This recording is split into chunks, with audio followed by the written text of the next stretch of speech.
get onto whatnot. Some people can't. So let me do that. And I'm still here. I'm still here.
Hey, all right, so I'm back and we are going to get this going. So thank you for being patient. Let's get started now. Let's take this off of preview or I don't know, private view. And let's go ahead and start our Whatnot show. Yes, we're doing another show. So this is actually two in a row, well, two today, live and Whatnot, which is so fun because, hello, welcome in. Fantastic. Were you in Willow Sky's show? Because I don't want anybody to have to leave for this because it's on YouTube. You can watch on YouTube, and you can do both. But I'm gonna get. Oh yes, it told me I'm live. So welcome because I'm standing in the same place. Okay, so I'm gonna turn on some light. I'm seriously not poorly lit, but sometimes it just does that. Okay, let's see. It's a little better. It's not perfect. Okay. Hi, Kat. Yeah, you can definitely watch on YouTube for sure. And so I'm going to read the prequel to my book, which is so fun. And then I have plenty of books to sell. So if you guys are in the mood to do some book shopping, we've got you covered. If you're just in the mood to hear me read my book, well, then obviously that's why you came here. And you can watch this on replay. So, starting out, the prequel says, "You're not going to believe what I just found." Chloe's voice bubbles through her phone's mic, effervescent and bright. Dust hangs in the air like fog made of secrets. She whispers into her selfie camera, "There's a whole garage that nobody's even gone through yet.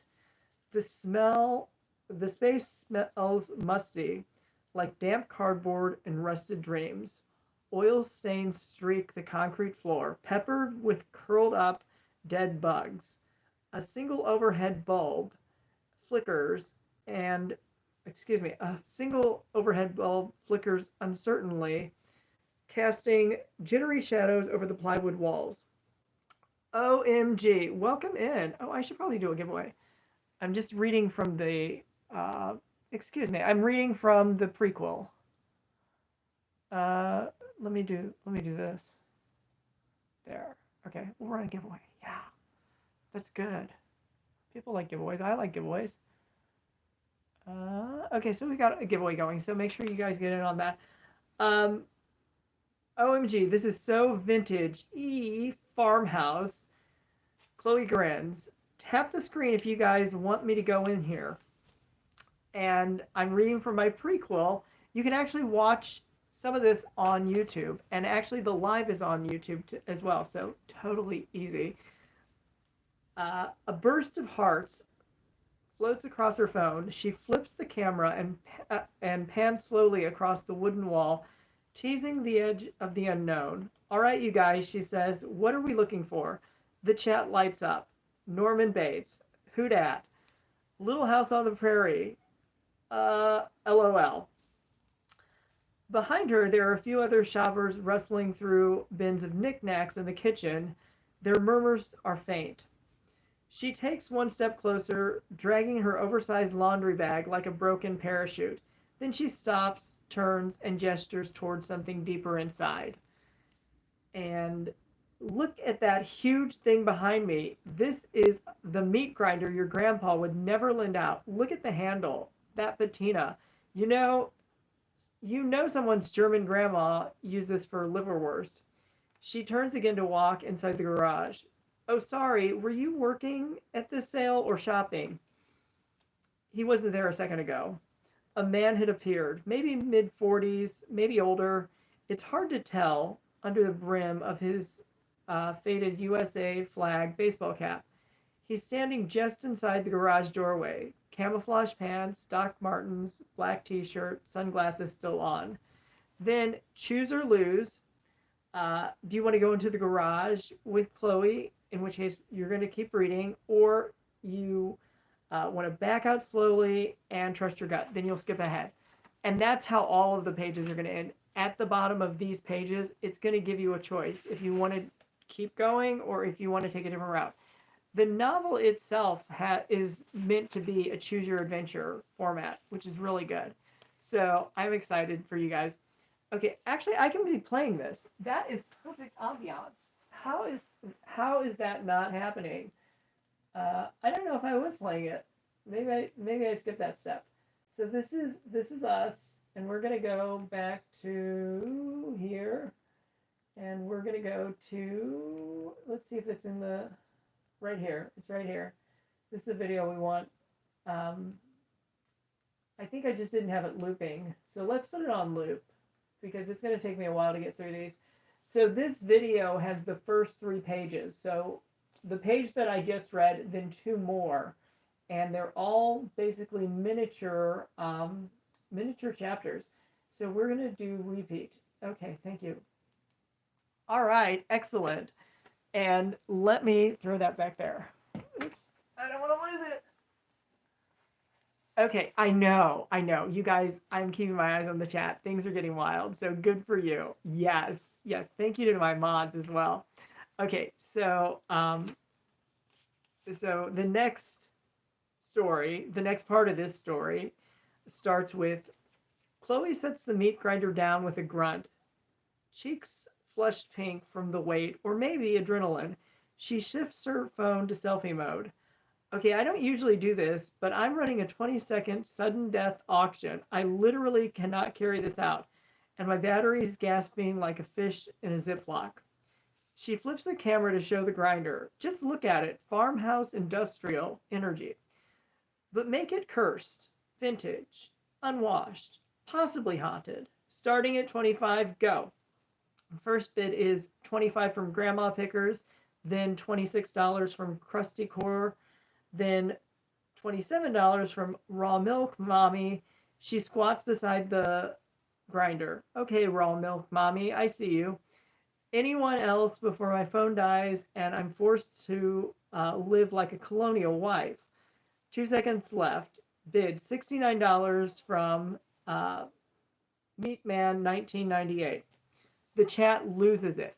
Meatman, he would save Chloe from carrying that thing? Chloe's voice sharpens with faux drama. Going once, going twice, final warning or forever hold your beef. She slaps her thigh like a gavel. Sold. $69 to Meatman 1998. And laughter tears out of her. Boom. That's how you move 40 pounds of horrorcore in 20 seconds. The screen dims. 1% battery. Hey y'all, Phone's about to die. Bookmark the next stream. I'll see you there. The camera blinks. Dead silence. She stares at the blank screen, breath still catching in her throat. If someone has a charger, she thinks, I might marry them. Okay, so then this is going to be the third page. So this is included in the video preview. Let me try to get this. Um, let me try to get this to go away. Thank you. All right. So alone in the garage, creepy guy. What was his name again? Stood in the corner, arms crossed, gray cap low over his eyes. He hadn't moved, just watched her, like he was studying her. He wasn't bad looking exactly. The scruffy beard and broad shoulders might have been charming in the daylight, but here, in the flickering garage, he felt more like a shadow than a man. Chloe shifted slightly toward the hallway, eyes scanning for an outlet. Her phone blinked, and hi, Bobby. I just wanted to check the battery there for a second. Okay. Her phone blinked. Where was I? Oh, her phone blinked at 3%. I'm just looking for a charger, she said lightly. Gotta finish my stream, show everyone what I found. He stepped forward, slow, boots scraping. Yeah, I heard. Mind if I take a look at your phone? Her pulse jumped. No, I'm good, thanks. She forced a smile. Actually, I need to go pay for this. But he didn't back off. His eyes lingered as she fumbled with the phone. Shame about the battery. How about I walk you to your car, help you carry that grinder? Her skin pricked. Her skin prickled. I really should get back. 1%. Then her screen went blank. Perfect, she murmured. I'm sure we can find a charger, he said, voice low as he brushed her arm, a little too familiar. I'll wait here, she said quickly. He hesitated too long and then finally turned and disappeared into the darker part of the garage. Chloe exhaled and took one step toward the door. She glanced back. Nothing. Just shadows. Minutes passed. No charger. No return. No one else. And now, no phone. Choose or lose. Follow him through the back or insist on paying and go around. You'd skip ahead. So that's how the book works. The book is going to always give you a navigation choice. And depending on which one you decide you want to follow, that's going to be your experience. All of the characters are really unique. So in the background, I'm playing the video that has Chloe showing, as well as the creepy guy. So far, of the 3 pages I just read, that's what's contained in the video. If you want me to do more, you love it? Oh, yeah. I love it too. I 100% love Choose Your Own Adventure. Because you can always do it at your own pace and you can backtrack too. So it's like so much fun. It's a lot of different stories all in one book. Here we go. Let me mod you super fast. So do you want me to keep going with the prequel? I mean, the prequel isn't going to ruin the story for anybody. But, you know. Hold on a second. I just need to make sure I've got these pages in order because I have 2 extras. So I'm going to look. Saving Grace. Okay. So I'm gonna go with Saving Grace.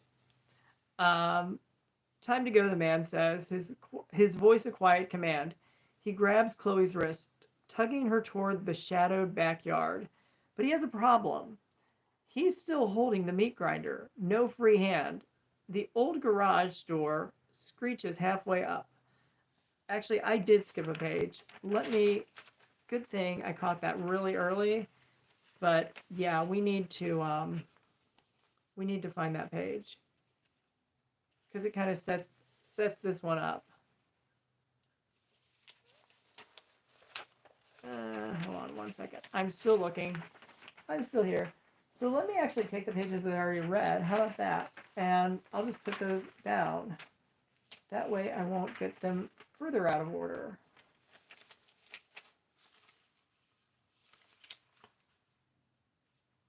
Okay, I'm still here.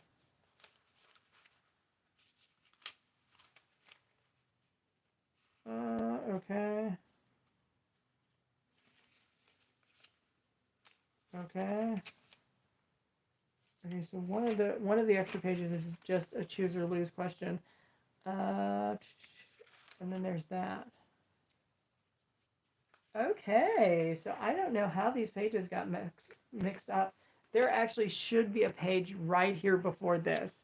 But you know, it is choose your own adventure. So let me just flip through this and see what I can do. Okay.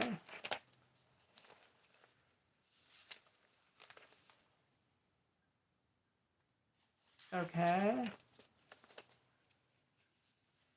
Okay.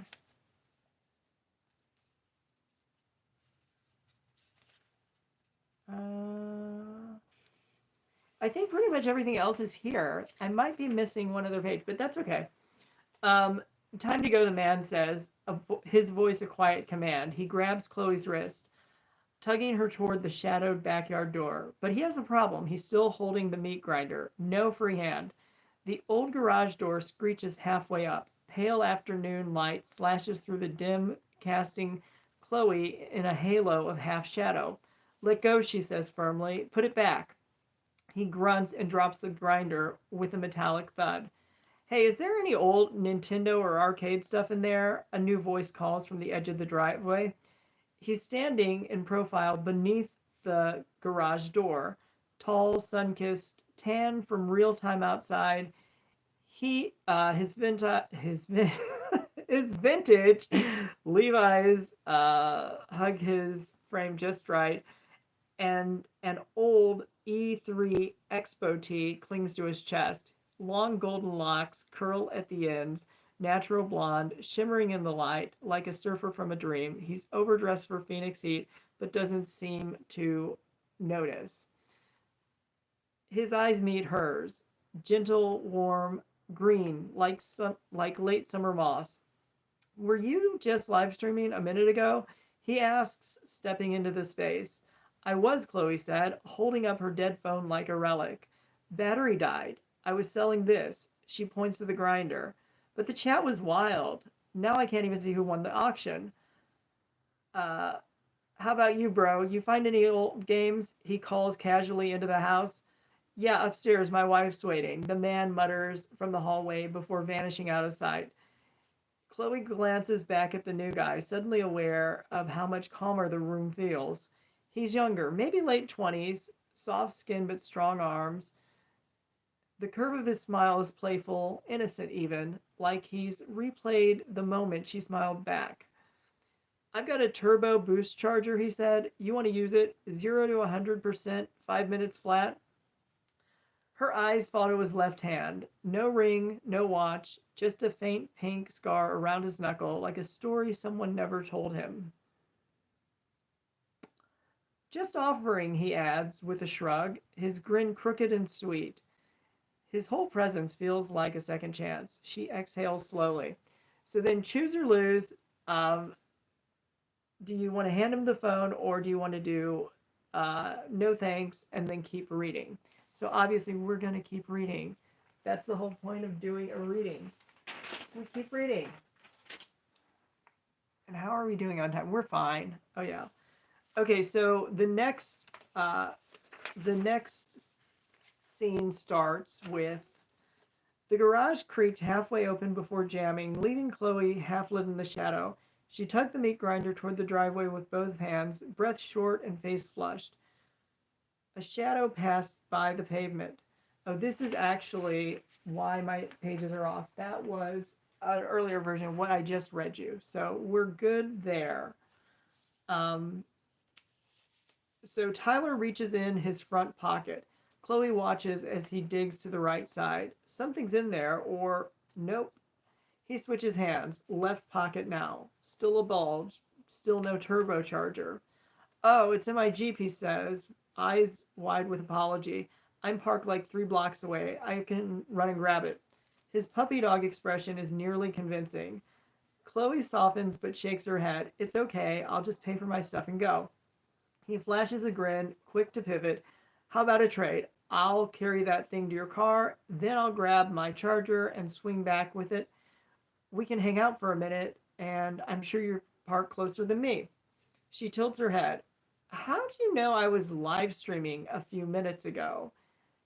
You mentioned it, and he chuckles. I heard your voice from the driveway. Kind of hard to miss. Oh, yeah, I get loud when I stream. She rolls her eyes like it's a long standing trait. He picks up the meat grinder like it's made of foam. I'm Tyler, by the way. Chloe, she says, brushing her hair behind one ear. I sell vintage stuff on Why Not. I've got a referral code if you want to sign up. Wait, Chloe from Chloe's Closet? Tyler's eyes widen. I'm retro games on Why Not. No way. Can I get a selfie with you? She laughs. Sure, Tyler. Send me a copy. You're such a cutie. Where's your girlfriend hiding? Huh? I don't have one, he says, stretching the words like gum. Weird, she teases. I just assumed since I sell mostly women's stuff, girly things. Doesn't matter. It's nice having you as a new Why Not friend. You can catch me most days at 2 p.m. Yeah, I guess I just recognized you, he says, voice dipping, like he's not even sure why. It happens. I look like that girl everyone thinks they used to know. She wagged a finger. But I trust you, Tyler. You know me from Why Not. I mean, why not? She giggles. Chloe lets out a quiet laugh. Oh, excuse me. Tyler grins. Let's get out of here, he says, glancing toward the open door. This place gives me horror movie vibes. Chloe lets out a quiet laugh, but doesn't say anything more. Outside, the silence settles heavier now. Where was Hat Guy? His wife was supposedly waiting, but for him or for the lies he left behind? Her gaze shifts to the meat grinder, then to the door. Was trusting a stranger she just met better than dragging this thing alone, while still wondering if someone was watching from the shadows? Choose or lose. Let Tyler carry it. We'll go to the next page. Nah, I've got it. We'll skip ahead. We're going to the next page. Isn't this fun? I know you guys. Excellent. I'm trying to keep up with the comments. They fly by so fast, and that's okay. We'll have plenty of time to go back and look. So let's see.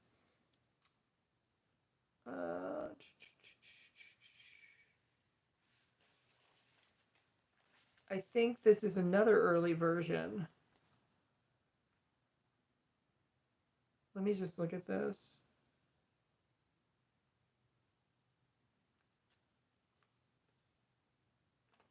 Yeah, this is an early version of what I just read.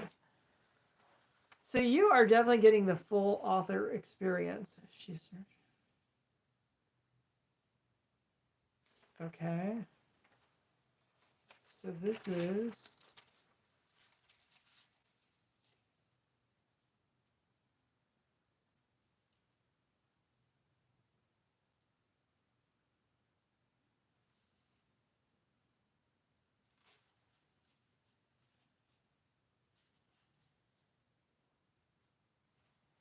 okay. Let me put this back in order.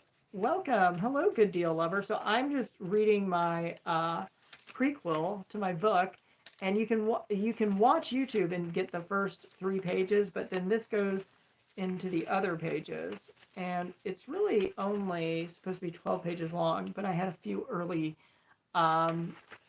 drafts mixed in for some reason. So I'm trying to make sure that I do this in order. It is a choose your own adventure, so Willow Sky, welcome. And you reminded me I did need to do my show. So I'm reading my prequel. You can see the whole thing if you go back and watch YouTube. And right now I'm playing in the background the video for the prequel, and it has like the first 3 pages. Oh my gosh. So that's so funny. Do you want to test co-hosting? Because I just saw you a second ago. So if you want to test, you can. It's a friendly crowd, I think. Here, there you go. If you want to co-host. And if you don't, you don't. But that's okay. Either way. There you are. Look at you. Hello. Oh my god. Yeah. I like how you say it's a friendly crowd because I'm like, oh my gosh, I'm nervous. Well, the thing about it is people on Whatnot, like, they jump around a whole lot. And actually, like, from show to show, Actually, like the clip feature, I don't ever really see people like doing like embarrassment clips because if they Right. did, I would have like a million clips. Like there's something that malfunctions, goes wrong. I mispronounce words. I mean, I would be all over that, and people just don't do it. It happens too quick. Right, exactly. Especially if you're actually shopping. But I'll do a Right. giveaway, and that way people can get in on it. Um, and if you win the giveaway, in theory, you're going to have access to this for 60 days, which is nice. Um, but I'm not sure you'll need it for 60 days because you've got YouTube. So You are the YouTube king. well, I had to force myself to do it because Whatnot changed the replay option, so we don't have that anymore. Um, and that was kind of me being lazy, especially with the ship show, because before, if somebody came to me with a question, I'd be like, you need to watch the November 20th episode. We talked all about that. And Mhm. and so that was my easy out. I was just able to like point to the episode and then they could go watch it or not. But at least it was there. So now I have to put it out onto YouTube, which isn't a problem. It's just a different process. Yeah. So like if they buy something, then they can watch the whole show back. Is that right? Yeah, and that includes giveaways. So get in on that giveaway. Awesome. Get in the giveaway. Yeah, Well, exactly. that's very cool to know. Okay. Yeah. So I was wondering if you could watch that back because I know you can watch the video replay of your receipt. Right. Like the receipt. Right. So you just can see the whole. Okay. Very. I think I think for a while they wanted to put that like constraint there, but apparently for whatever reason, whether it was customer preference or just technical, because sellers have to be able to watch our whole shows. We can't go off of like just a 30 Right. second. A 30-second clip. Yeah, because I could have been talking about something for 5 minutes. So yeah, so we have to have full access, and then fair is fair. I think the buyers should. I've always had mine public, and I just didn't think about it after that. It didn't bother me at all. I know that originally I didn't have it public because I'm like, why does anybody want to watch these after I'm done selling it? Like, what would be the point? But I didn't have that much experience. So somebody said, make your shows public. You have to enable clips. And then, yeah, that was easy.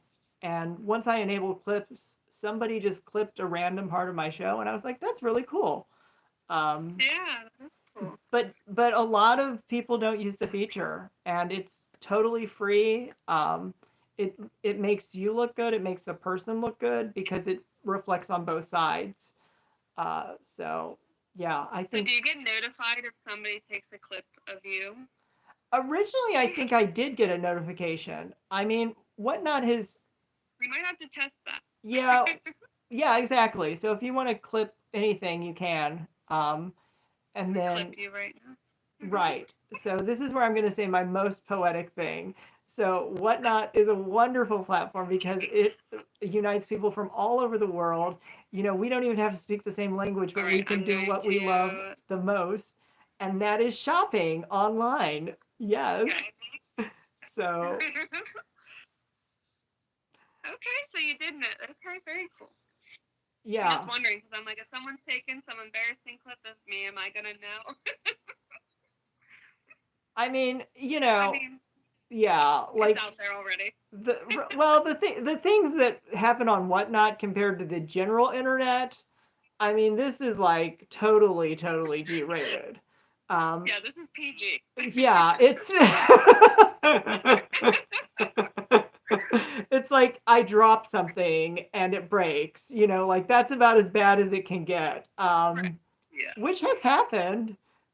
But more times, next time you're singing karaoke, I'm going to clip the whole thing. You can. You're allowed to. I mean that's a feature you're allowed to use.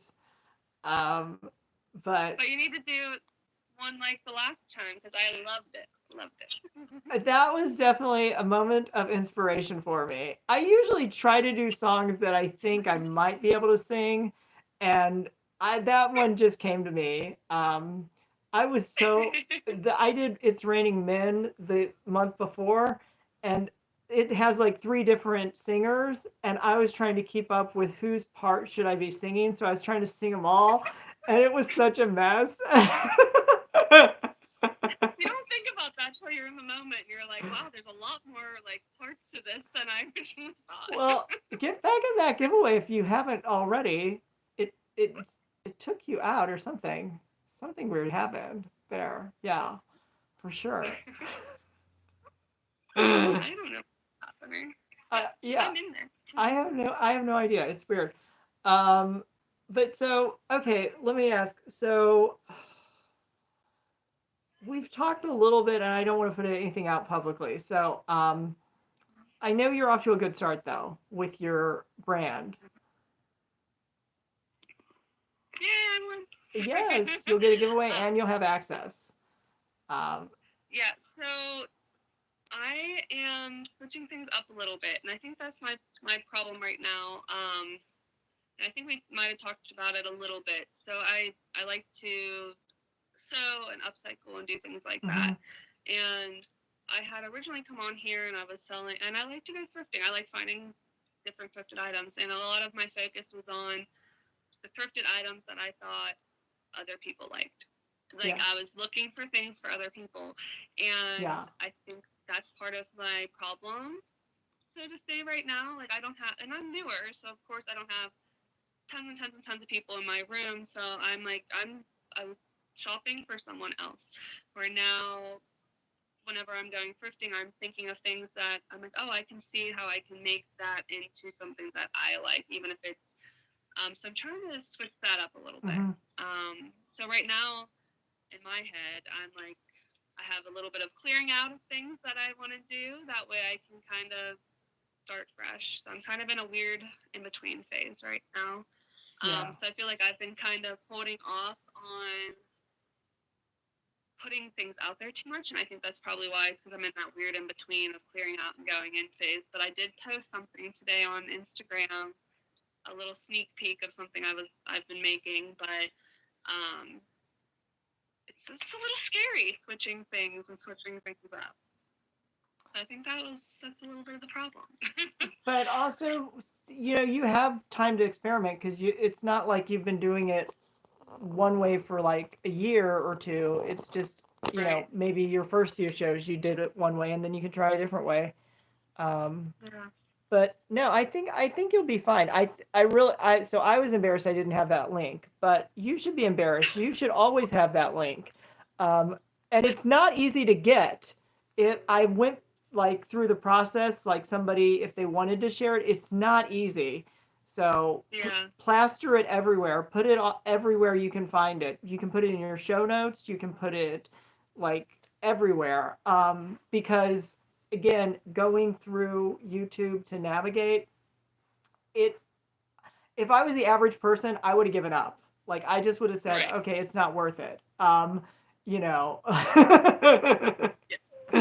if you have to go through more than like 2 tabs on something, then you're like, okay. Yeah, you have to know that the share is there because it doesn't really show up very clearly on my device. And then you have to do it because I was looking in the description, which is normally for long form where you're going to be getting your links, is you get it more from that side of the screen. But we found it, so that's all that matters. Well, I'm writing a note now because I know I didn't think about it for this. This is just like a little chat that I had set up with like a new seller kind of chat I was doing, but I'm gonna, like you said, I'll put it in my show notes. I need to put it in my bio. And I do have it in my Instagram. Okay. But I'm gonna add it to my bio as well. So I'm not sure that you can do like a clickable link in the bio. Is that, or it's just gonna like you'll have to like kind of copy and paste it kind of. But for like virus and security, they won't let it be clickable, but people can cut and paste. I was going to try to get back to the channel because I was going to show you there are some other videos that I've done since yours, and You still have the highest view count, so uh, you You should made be a great proud of video. that. Yeah, I mean, especially if it's 100% naturally organic. If you're not really actively promoting it, I mean, that's awesome. Um, Yeah. so that's a good thing. Okay, so here we go. But then these two videos, I hope you can see it. There's like one that Yep, has, I can see it. okay, you've got the cat and the pen. So the cat actually is the postmodern cat, and she played with her cat and just pulled out some jewelry, and so she doesn't appear in this video at all. However, Okay. um, she she's getting she's getting people who are repeating the video. They're rewatching it. So like the percentage viewed is over 100%.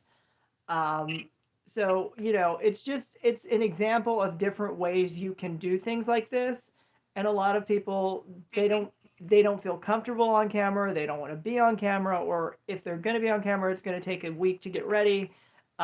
So we just got the cat. Get the cat.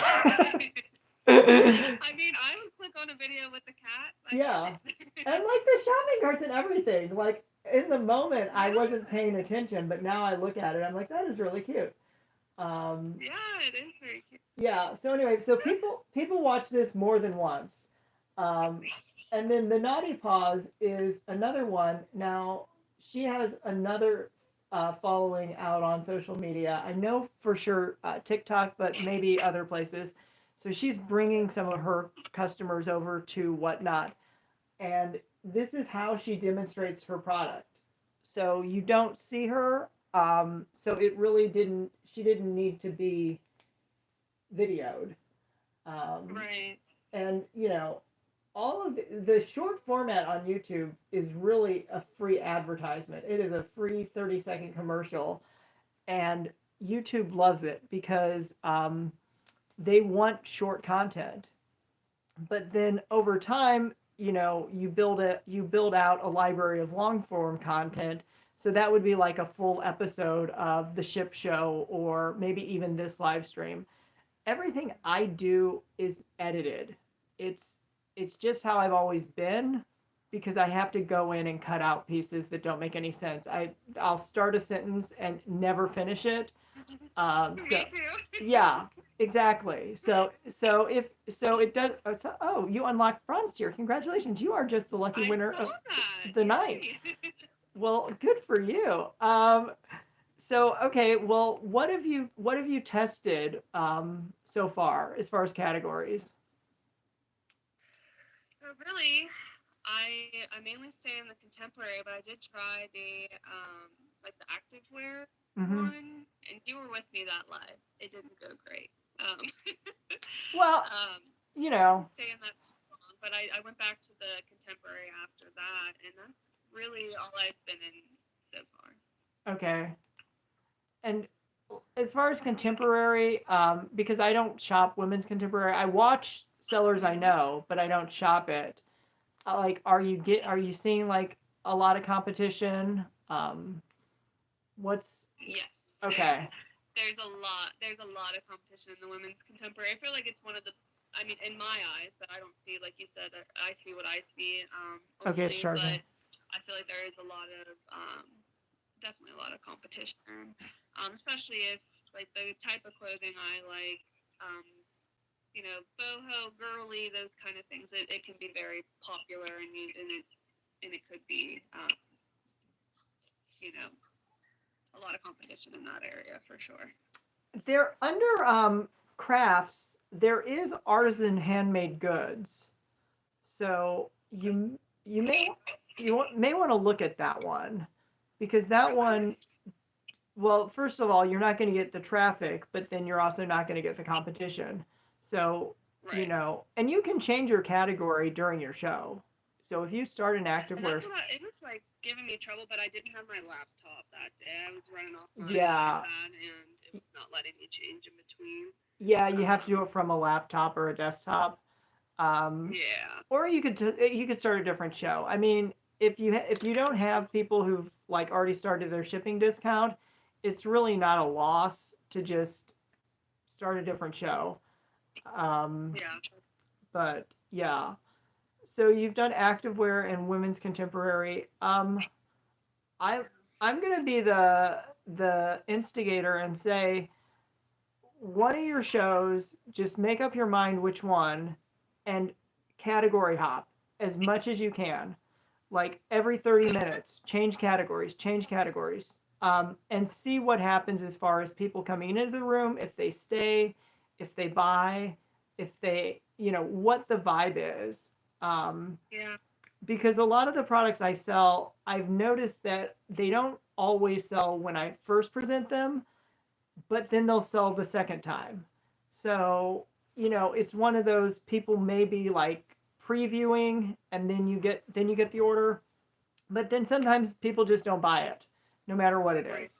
So, it's hard to judge. But I think you're at a really good place because you don't have any long uh, record that's going to influence you. You still have a lot of fresh opportunity, and as long as you have one item to sell, you can sell in that category. And there's only 4 that are gated, and so obviously you'd figure that out pretty quick. Um, but yeah, I mean it should be good. I mean, you think I I see a lot of new sellers on the platform right now. Oh Um, yeah, absolutely. yeah. So I mean, and that's good because it kind of keeps everybody fresh and focused. I also see a lot of existing sellers being really competitive with some of what they're offering. So now we're starting to see free shipping. For the longest time, you only saw that in like maybe cards because it was a postage stamp. Now they've got home furnishings and things that are going out free shipping, and that can ruin somebody. I mean, really, it's the shipping cost alone Yeah. can put you out of business. Yeah, it's a lot. Um, It adds up, especially if, and I think one thing that scared me at the beginning was I saw a lot of people doing, $1 starts on clothing or $1 starts on an item. If you have a ton of people in your room that all want the same item, that's great. But, you know, after all the things are said and done, you're not making too much off of that item. So, you won't make if you're anything. doing free shipping and lower cost shipping and things like that, I mean, it can definitely make or break for sure. Jamie and what is the other? It's like Jamie and something. But I'm going to show you the couple who did 1,000 item challenge about a year or two ago, maybe about a year ago, and they ended up losing money because of the shipping. Mm. And they're very personable. They're very well followed. And somebody, I'll just put wife. Jamie and what? Because sometimes it'll still come up suggested, even though I watched the video. Um, but yeah, that was their issue. And search. If it doesn't show up right away, it's not showing up. Okay, so I didn't get the video, but anyway, it'll come up. You may or may not have seen them, but it's I get so much junk recommended. It's awful. And then eventually I get my own videos recommended, which is funny. But yeah, so actually I should ask, you do have a YouTube, correct? You set I that up? have a personal YouTube. Okay. But yes. And you were gonna set up a business one, I thought. Yeah, I'm not too sure on, like, I've never done anything like that before. I'll say that. As far It's a as little daunting whenever I see a lot of I will people that like have tons of videos and like they're very creative and do like crazy things, and then I'm like, how do you do that? well, but you don't have to. Um, for for what you're doing and where you're at, you can always do long form content. You can do like a vlog day in the life. I would suggest an introductory video, and your short is an introductory video. It works for that purpose. But you could just give people like a little tour of some of the things, or where you ship things, whatever. And that would probably be your only long form video for a while. And meanwhile, you can do shorts, because if you do shorts, you'll get subscribers. And so shorts show up on a different shelf than long form. And so this is going to be long form up at the top, and it just goes chronological. And then these are the most watched. And the Whatnot video has gotten 7.4 thousand views. That is the most watched video I've ever done. And it's also the one that I didn't really do much to. Like I didn't really put a lot of promotional effort there. It was rushed. It's not my best quality work, but it got the message. So yeah, so that one definitely took off. Actually, there's another one that's also on shipping labels, but yeah, people love that video, and they'll watch it. I don't know where they come from. I mean, it's just like Well, hopefully I just sent a few more your way this evening. I was telling them, go follow him on YouTube and watch all his videos. I saw so some. Hopefully a couple more will come your way. Yeah, and I saw some on Whatnot. So yeah, I think so. Good.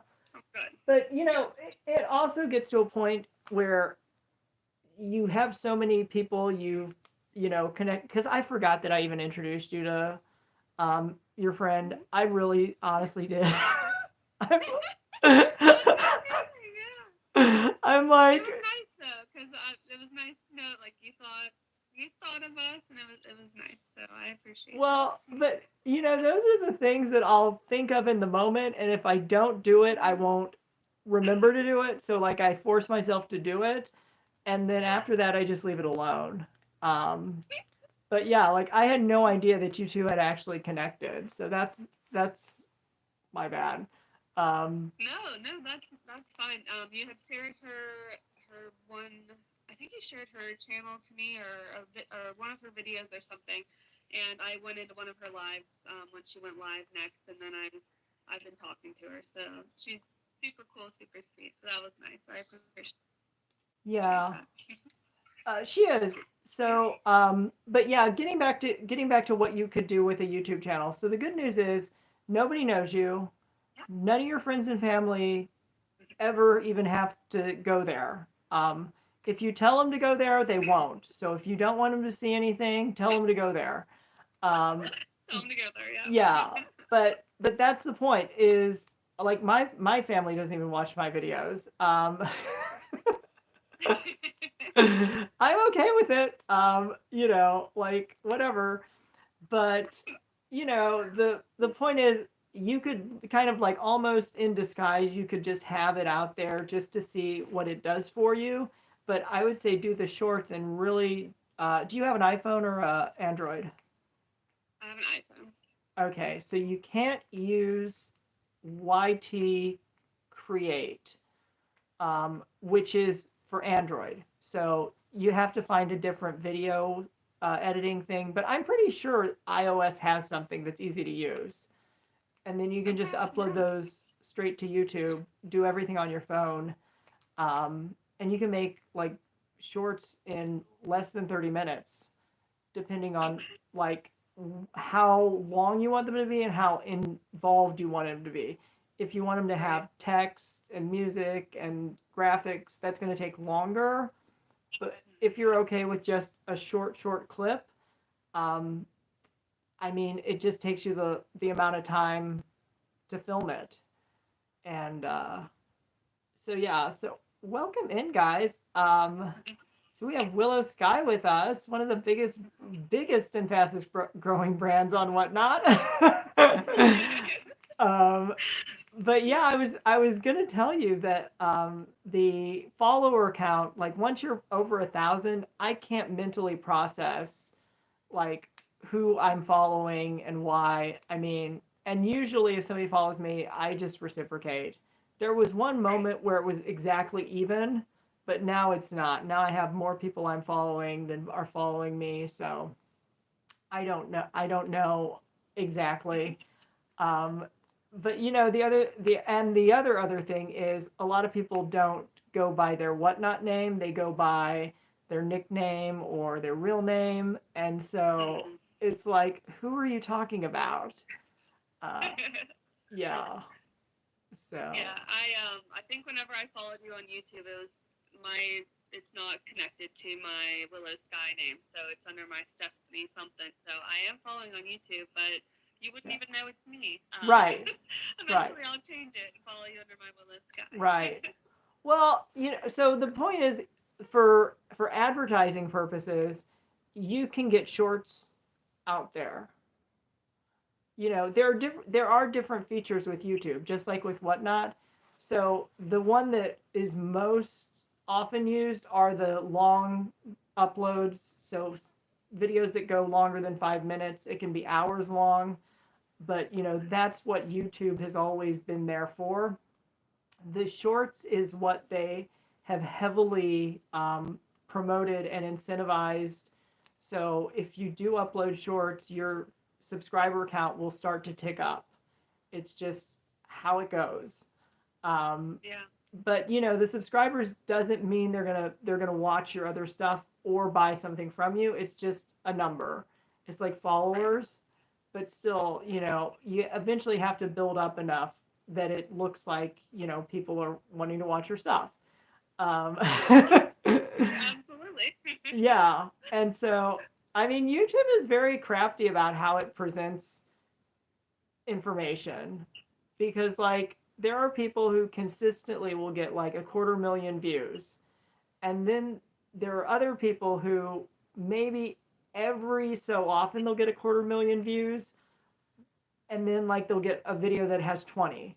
So Hmm. YouTube will promote the 250,000 views, never mentioning like, oh yeah, there were like 6 videos in between that like didn't do as well. It just flies under the radar. Hmm. That's Yeah. interesting. Yeah, and the further back you go, the more quote unquote embarrassing it is because usually the production quality is worse. But those are the ones Right. that actually tell you more about who the person really, really is, not you know, the the persona that they have to develop. Because we all have to Right. maintain some separation from internet and real world, um, Mhm. especially with Whatnot, because basically you're inviting people into your house, and you know, not everybody needs to see everything. No, nor do we want them to. Right. Yeah. Yeah. So yeah, so Well, you I feel like I took over your show. I want to hear more about your book. So, well, keep talking because honestly, I'm gonna mention this.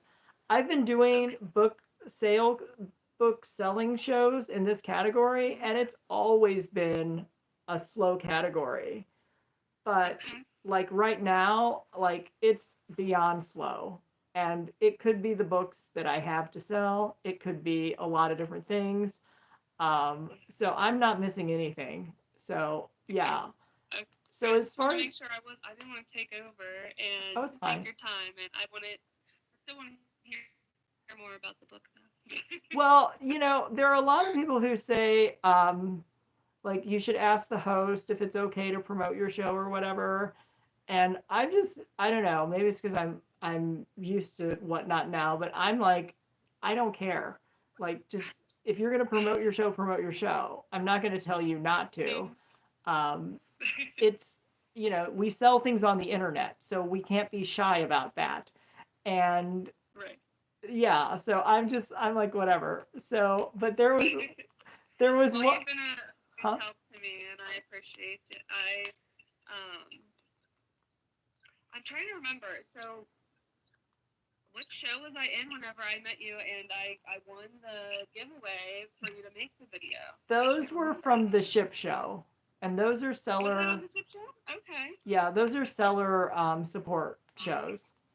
And Okay, that's what I thought. And I apologize. My phone is dying, so no, I'm it's plugging fine. it in. But yeah, well, you could actually be like Chloe, who's the prequel character, and her phone dies, and she's put in a weird situation with a guy she does not want to be around, does not feel comfortable around, and that's about as far as it gets in the video there. And then I was reading the other pages after that because there's in total 12 pages, out of order, but because I just grabbed them, I didn't double check to make sure. However, yeah, so the prequel kind of like gives a taste. It's a choose your own adventure. So at the bottom, it's going to say choose or lose. Do you want to do this or do you want to do that? And for the prequel, it's really easy. If you go with it, you read the next page. If you want to do something else, you skip ahead. Um, but in the real book, it's a little bit of a spider web of what can happen, but everybody does make it through the till the end. So, I I mean that I can tell you. I mean, a spoiler alert or what, but everybody's going to make it through to the end. And for that reason, anybody can follow their favorite character because they're going to end up at the same ending. I like that. So Yeah. going and like you're watching a movie or a series on a show and you're like, my favorite person died. Now I have to watch this whole thing without being able to hear what happened to my favorite character. Well, and the thing about it is oh, look at him. What is that guy trying to sell me now? It is. It's that. It is no. It is creepy. I can actually pull up the live on that screen, and I don't want to do it because it's going to create this infinite window of duplicates. But yeah, that's really trippy. So, hi, Lauren. Seeing yourself on. Yeah. So anyway, the prequel is already like the part I just explained. That's already on YouTube, and line for line, that is how it reads on paper. The other pages, it goes further along, and then it gives you a point that you can. So if you didn't read the prequel, it's not going to ruin the beginning. Like it doesn't matter. You can start the story at chapter 1, but it'll give you like an appetizer of what to expect. Okay.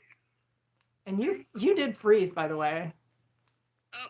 But here, let me see if it's on my end, because if I swap you, it might unfreeze. And okay, it came back. Yeah. But that's something to keep in mind if you're going to do co-hosting.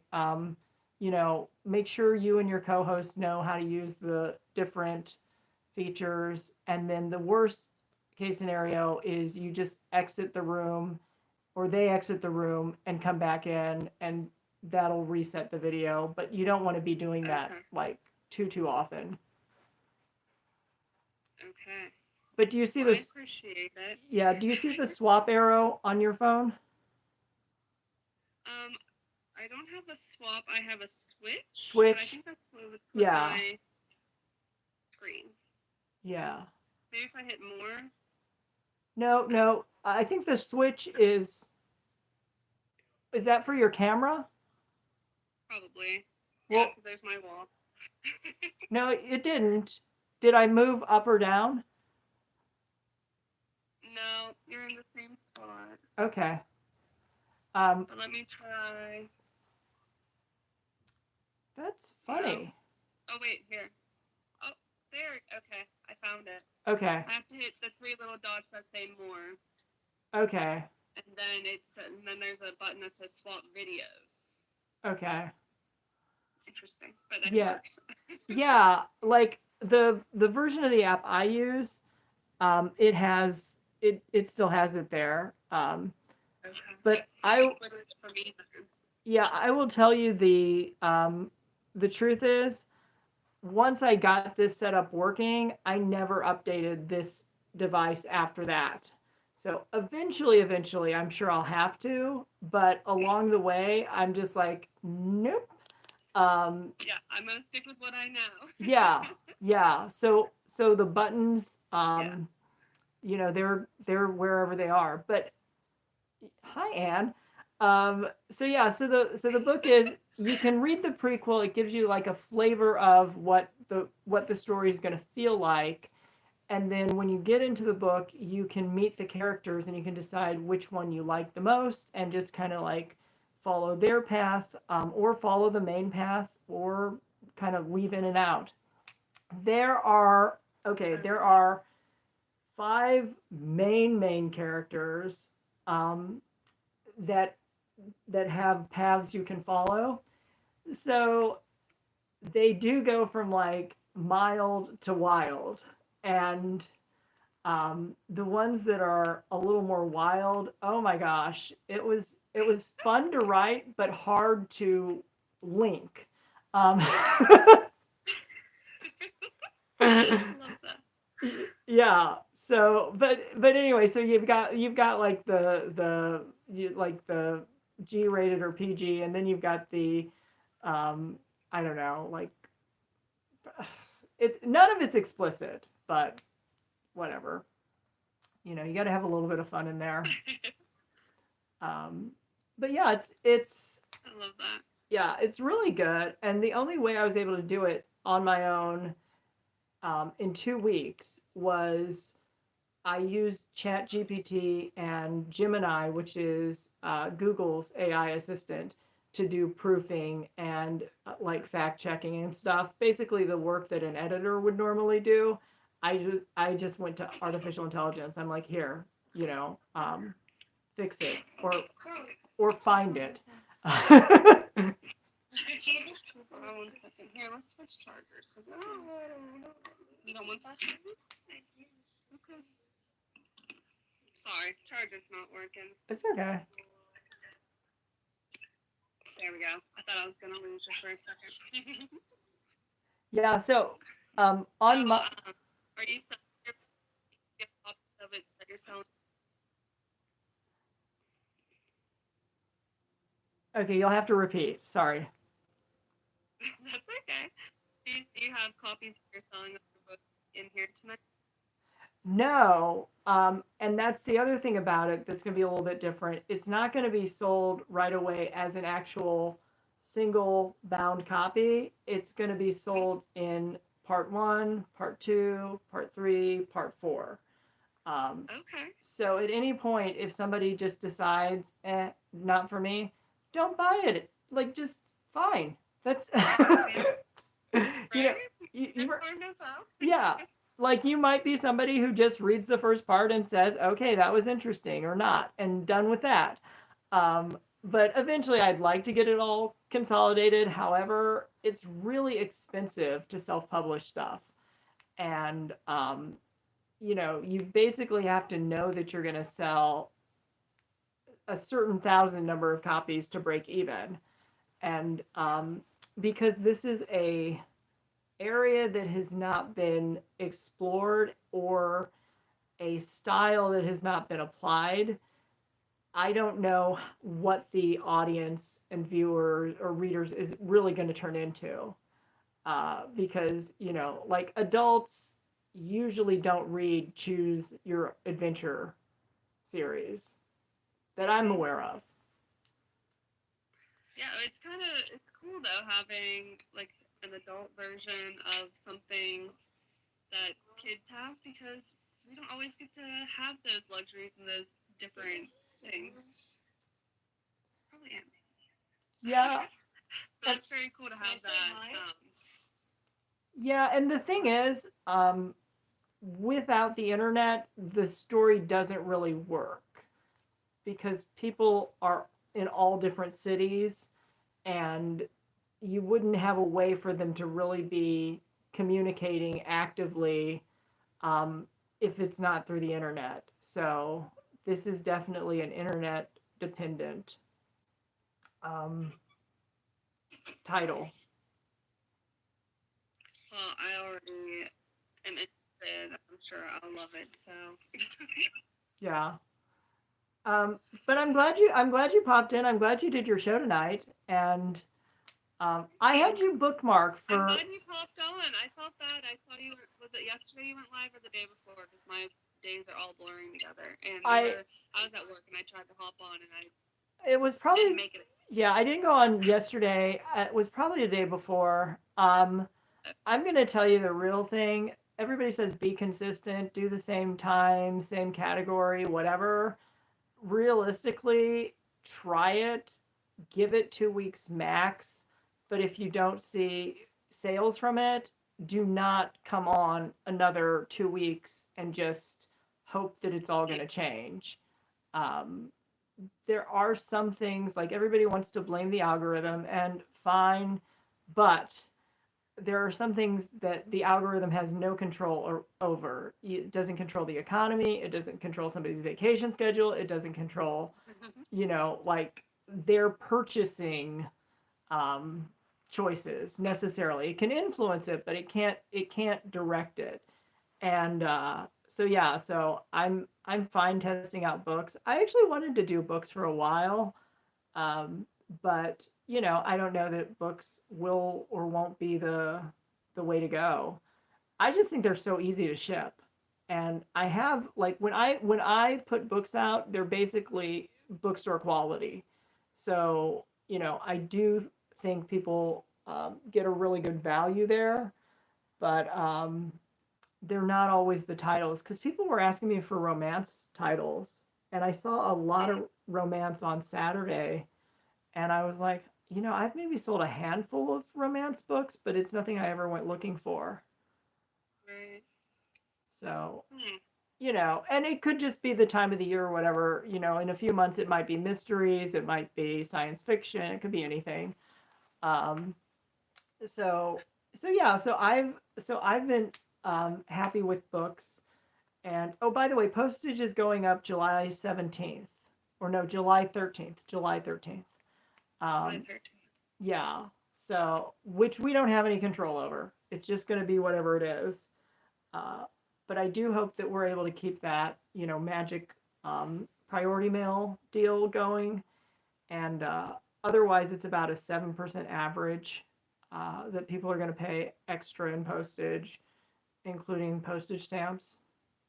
Mm. Yeah, Yeah. we'll see. Yeah. Well, we can't do anything about this. Uh, Right. you and the thing is, unfortunately, like eventually you have like whether you do Whatnot or any other platform, eventually you have to kind of just settle on one carrier because Mm. it there's it's impossible to use like multiples and keep everything straight or whatever. On a Correct. rare exception, maybe use a different carrier. On a rare one, like I'm assuming like not Whatnot, but just in the internet sales field. But otherwise, yeah, I mean, just pick the one you're going to use and use them. And Yeah, I think confusing enough as it is having one, but especially if you're newer. If you're right, newer and people come in, you're like, oh my gosh, what do I do? If I get wasted, it would just get way too hectic, way too confusing. There'd be a lot of cancellations or pages that need to be. It'd be too much. I think having it as simple as possible is the best way. oh, that is In so my eyes. that is so funny. Caitlin's make smiles and fine. So, are you selling on the platform, Caitlin? We're nosy. Inquisitive minds want to know. Um, but so are you? So when you're done with your women's fashion or your thrifted fashion, are you just gonna be done with it? I don't know that I'm ever gonna do this. So I think I'll have my cute, like my stuff that I thrift in between. I'll fill some shows with some items I really like. That, but right now I started trying to find things that were like filling spot. Like I have a couple little gems put in there that if someone likes the way it is and it's like a vintage thrifted find or something that, sparks joy to me. No, I'm Like just waving to I YouTube. guess. Just waving to Um, YouTube. but yeah, I could have some sprinkled in there, but I primarily the things that I make. So, definitely check out artisan handmade goods because you could meet some other sellers who might be helpful if you're going to be doing more hand um, creation. And another thing is though, every category has different things you can do to like really make it fun. With clothes, you can do makeovers, you can do fashion shows, you can do try-ons, and really play with it. Uh, Yeah. the shows that I've enjoyed and also that I've easily sold in have been like kind of that sort of thing, like a trivia show or something that just involves like the audience and getting people to do something. But yeah, if you Yeah. have old, or excuse me, not old, but if you have inventory that you're not gonna like try to replace, I would say do a Yeah. fashion show. Like find stuff that you could squeeze into and just start like modeling the new look and make fun of yourself too. Get some props and like no, I'm not kidding. Like get some big like clown glasses. There's a woman who I've seen put on a fake mustache. Whatever it takes, but like have fun with it, and people will stop. In the women's category, contemporary, I think it is a challenge because in a highly competitive environment, you're gonna have to pay to get your stuff sold, and that's frustrating. Um, Mm-hmm. whether it's paying the promotion fee to get your show boosted, or paying for some shipping cost, or whatever dollar starts, it's it's going to cost in a highly competitive area. So, but it can be worthwhile. I mean, Yeah. there. I Mhm. like giveaways that, you're seeing people that are giving away iPad. And Right. crazy thing. I'm like, okay, Yeah. I'm not on that level. But and that's great that they're able to do that. But I was like, maybe I have a lot of catching up, a lot of competition in that because you would have the intake and influx orders and to be able to have a giveaway like that. I'm like, Yeah. Yeah. um, And Gin Deals actually does give away iPads. So if you want to talk to her, because she's done the whole roller coaster where she got rejected 8 times, or maybe it was the eighth time before they would give her selling privilege. And then her first few months, she wasn't getting any sales. And now she's past 100,000 on her way to $1 million in sales. But wow, she's a big fan of giveaways, and she does give away iPads. So I would tell you, if you were thinking about it or wondering how and why, I would point toward Jen Deals, Jendeals, and she's been on the Ship Show. So if you go to YouTube, you can see her on one of the past episodes. She actually puts out really good content.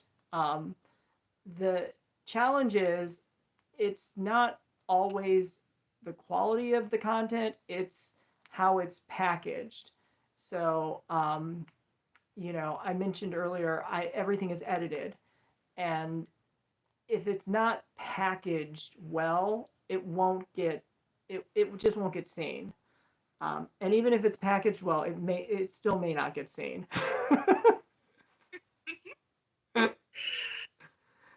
So yeah, I'll definitely. I've heard it, and I'll check her out and as well. Yeah, I yeah, I like to look at different things, just kind of study how different people show things and how because I just like to see that some don't even show their face. item. A lot of the crazier shows can show their item and do a Yeah. demonstration, make their item, and I'm sitting there watching them create, and I'm in. But then if I go to clothing, like I usually want to see how they see their fit, kind of different categories. Well, You know. exactly. And I tested product or person, and on my shows, for better or worse, if I go off the screen, everybody runs. Um, so I mean, it's just what happens. So I can't actually do a product only shot and have people continue to watch. Like when I turn the camera back around, it'll be like, 5 people left. Assuming we get 5 people, but it's hard to predict because I don't think you should compare yourself, but I think we have to be realistic in where we're at. But when I see like sellers who normally have 1 to 200 people in their shows and they're having 50 people in their shows, that's a big difference. And it doesn't mean they did anything wrong or bad. It's just there might not be that extra 50 people on right now. Yeah. So I mean, it's whatever it is, but it's what I guess it's what you want to make of it. But don't limit yourself. Try, experiment, have fun with it.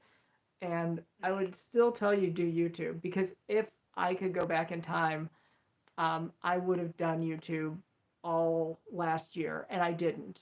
I decided I have to pick. They both take up a lot of time potentially, so I chose Whatnot because let's face it, if I sell stuff, I make money. On YouTube, if people watch it, good for me, but I don't get ad revenue. So, and when you start getting ad revenue, it's nothing. It's like pennies. It's pocket change. Um, and that's just how it is.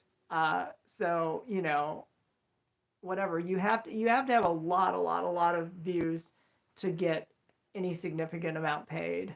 Um, and I don't know how some of the people who make YouTube videos spend a lot of money making them, and I don't even know how they do that. Like if you're ordering food from like a dozen different restaurants to see who has the best French fries, that's going to cost a lot of money. Um, especially if there aren't enough viewers to offset that. Um, but yeah, I just it's Sounds like a video I've watched. So if you ever do that, let me know. I want to know the best fries. oh the best fries. There's a guy who is a chef who did that. He traveled the country. Oh, really? I'm trying to think. He's Josh Weissman, I think. Josh Weissman. He is very YouTube famous. But he did best fries, and I think he also did best chicken nuggets. And uh, let me see if I can find him just to verify I'm not giving you completely fictitious information. You're like, I know I didn't dream this up. Well, and the guy who I would tell you should have gotten a lot more views a lot sooner is named Sam Reed, Reid, and he is. Oh wait, it was right there. So yeah, it has to be him. Um, okay, Weissman to.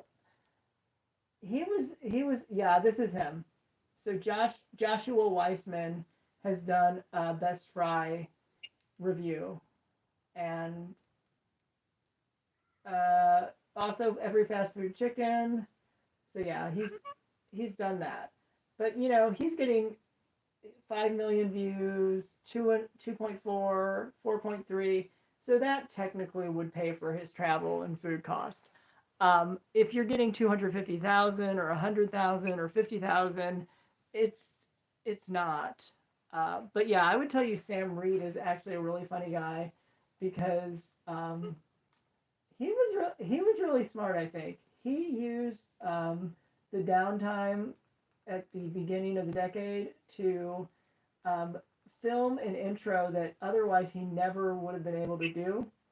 He doesn't use it anymore, but in his earlier shows, he has like this.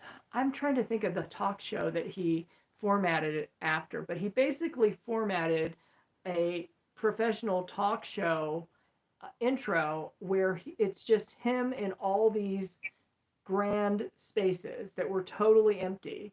Um, so, like now you'd say, well, that's got to be AI.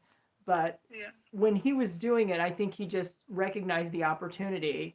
And it's really funny. I could actually show it to you because that's not he doesn't use it anymore. Oh my gosh, he is so funny. But I think he should have gotten a lot more views early on. But I think that everybody feels that things should have happened a little bit sooner. I want to go back to season 2, I think, and just pick something. And it's going to show me an ad that I hate. I know. But no, you didn't, so you've gotten caught up on everything that I talked about this afternoon. And I was just telling people, if you are selling live, I want to verify that that he's going to do the intro here. Oh, yeah, right here. Oh, you can't even see. I'll go back half a second. Okay, so yeah, so anyway, it's gonna happen pretty fast, but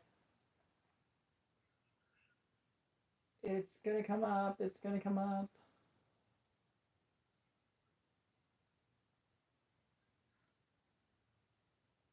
So anyway, he got to go to all those locations when they were empty. Um, it's not a fake background. He actually went and shot that. Oh wow. I know.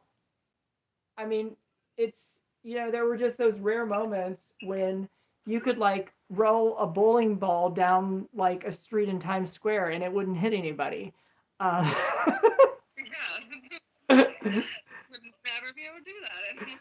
yeah, so hopefully we won't have to. Hi, Keely, welcome. So yeah, we were just being totally indulgent, and we're just now we're on YouTube, but it's so much fun. So Willow Sky has launched her brand. Keely, you may like some of the things she sells. She sells women's activewear and other apparel. And Colby cheese. Well, I should run a giveaway or something. Um, but yeah, earlier I was just telling the sellers that if they make whatnot videos, just selling stuff, they're making videos.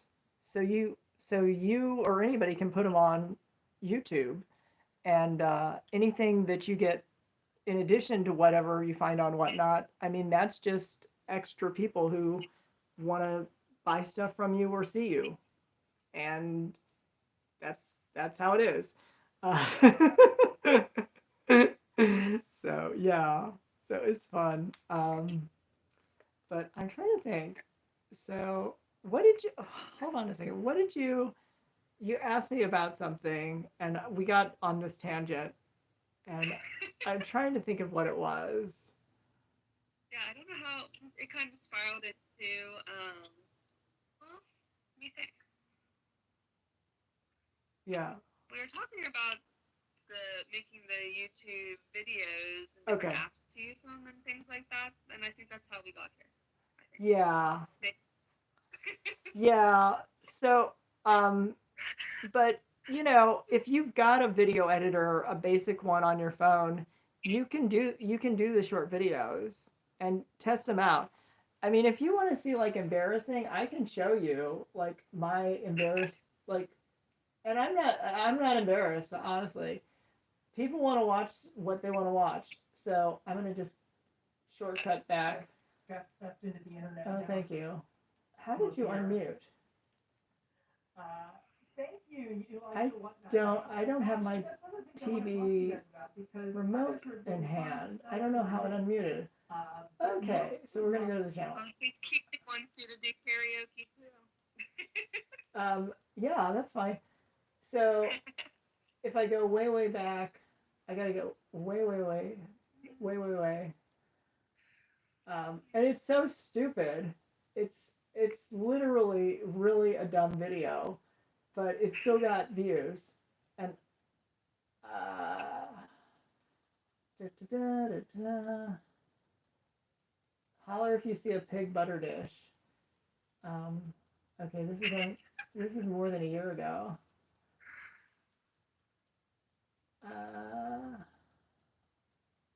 I guess I made more shorts than I thought I made. You'll be scrolling for a minute. I don't. Did you say holler if you see a what butter dish? A pig butter dish. It's around this time frame. Yes. Here you go. This is a pig. This is a stick of butter. This is a pig. Yeah. This is a stick of butter. It's that stupid. And it got 2,000 Can views. you turn it to the screen a little bit? This is a stick of Sorry? butter. Can you turn it to the... Oh, you can't even see it. Duh. Okay, This I'm ready. is a stick of butter. This is a Where's pig. the pig? This is a stick of butter. This Yeah, is a so pig. it got more than 2,000. This It got is more a than stick of 2,000 butter. views. I did not do any scripting. That was at a point where I was trying to upload something each day just to like have a new short come out or whatever. So some of them are just stupid. Does anybody remember these quotes? This is from the TV show Friends. Were you So selling definitely the pig butter 1990s dish, or was Y2K. it just a random Does anybody pig butter remember dish? these quotes? This is from the TV By the show time I Friends. did So that, it was already definitely sold. 1990s Y2K. Does anybody remember these quotes? This is from the TV show Friends. So yeah, I mean just like definitely coffee mugs. 1990s Y2K. People watch this stuff, but I know they watch the pig one. So definitely Okay, 1,700 people, so not quite as popular. But it's like, compared to what we're dealing with on a like real life basis, it's like who wouldn't love to have 2,000 people come in and do a bidding war on that butter dish? Right? See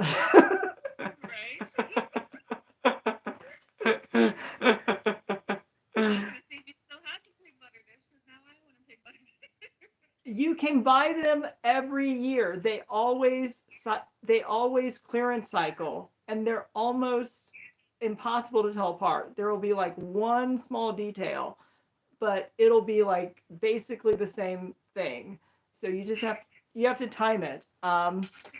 Because I've been back and I've seen the replacement on the shelf, and I'm like, didn't I sell that? And I looked at it closely. I'm like, no, this is a little bit different, but not different enough that anybody watching the video would tell. Keely, you are in good luck. You're going to get a giveaway item. Congratulations.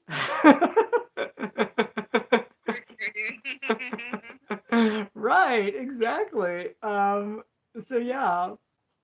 But so yeah, I'm maybe not doing the best presentation, but I was reading from my prequel for my book. You can get the first bit on YouTube, so you don't even have to hear me read it. And yeah, like after that, when it gets released, it'll come out like part 1, which is 4 chapters, part 2, and it's a choose your own adventure.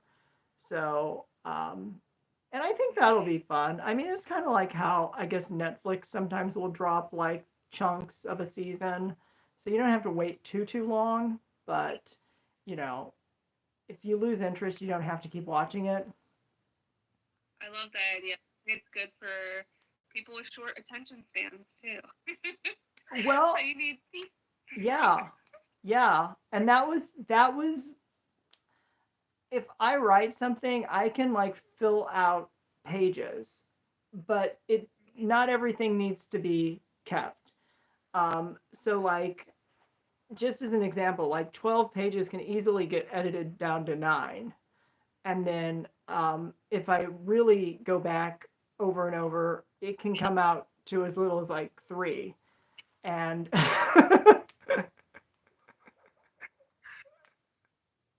That definitely slims it down. yeah. Well, because again, it's what's needed for the story, what's just there because um and yeah, so I can be a little too wordy when I write. And but the other thing about that is it's funny, most of my viewers on YouTube are millennial. I don't have a way to know that on whatnot. What you know demographic, but I know on YouTube most are going to be millennial, and millennials like more explanatory information. And Gen X, which is the one that's older, they don't want that. They want get to the Straight point. to the point. Yeah. Straight to the point. Right. Yeah. And so it's just how it is. It's two totally different generations, but I mean, and then there's also Gen Y. So that's another thing. Oh, excuse me. There's Gen Z. It's so confusing. There are too many generations. There are way too many. Yeah. Jack up. Yeah, but I on this platform, I'm gonna guess there are many Gen X shoppers. I don't think there are some baby boomers, but I think it's probably a lot more Gen X. And if there are millennials, they may not buy as much. They might come on the app, but they don't do as much purchasing. Uh, because I'm just kind of running through my head thinking who I see in shows and who I've sold stuff to, just kind of guesstimating. Yeah, I would agree. I see and I think I've read a lot of like fabric and vintage ones, and I see a lot of that generation as well. And then in the like clothing and those kind of ones that I go into that are maybe the category that I would, I guess, fit myself in right now. I see that, and I see millennials in mine as well. But I think it depends on the brand I'm selling at that time. If I'm doing like activewear, Mm-hmm. I see a younger category than if I sell my, my normal like everyday wear. I see a younger crowd in that activewear kind of. So,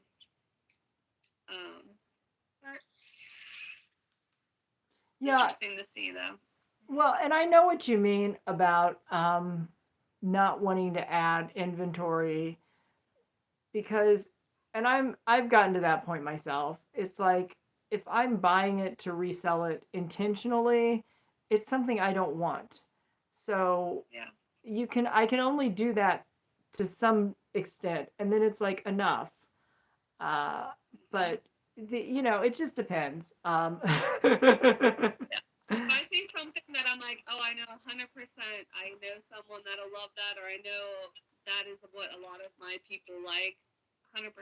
But if I'm seeing something where I'm like, maybe, I'm learning to take a step back and be like, if it's not 100% yes, or something that you really like and you know you can run with, then let it go.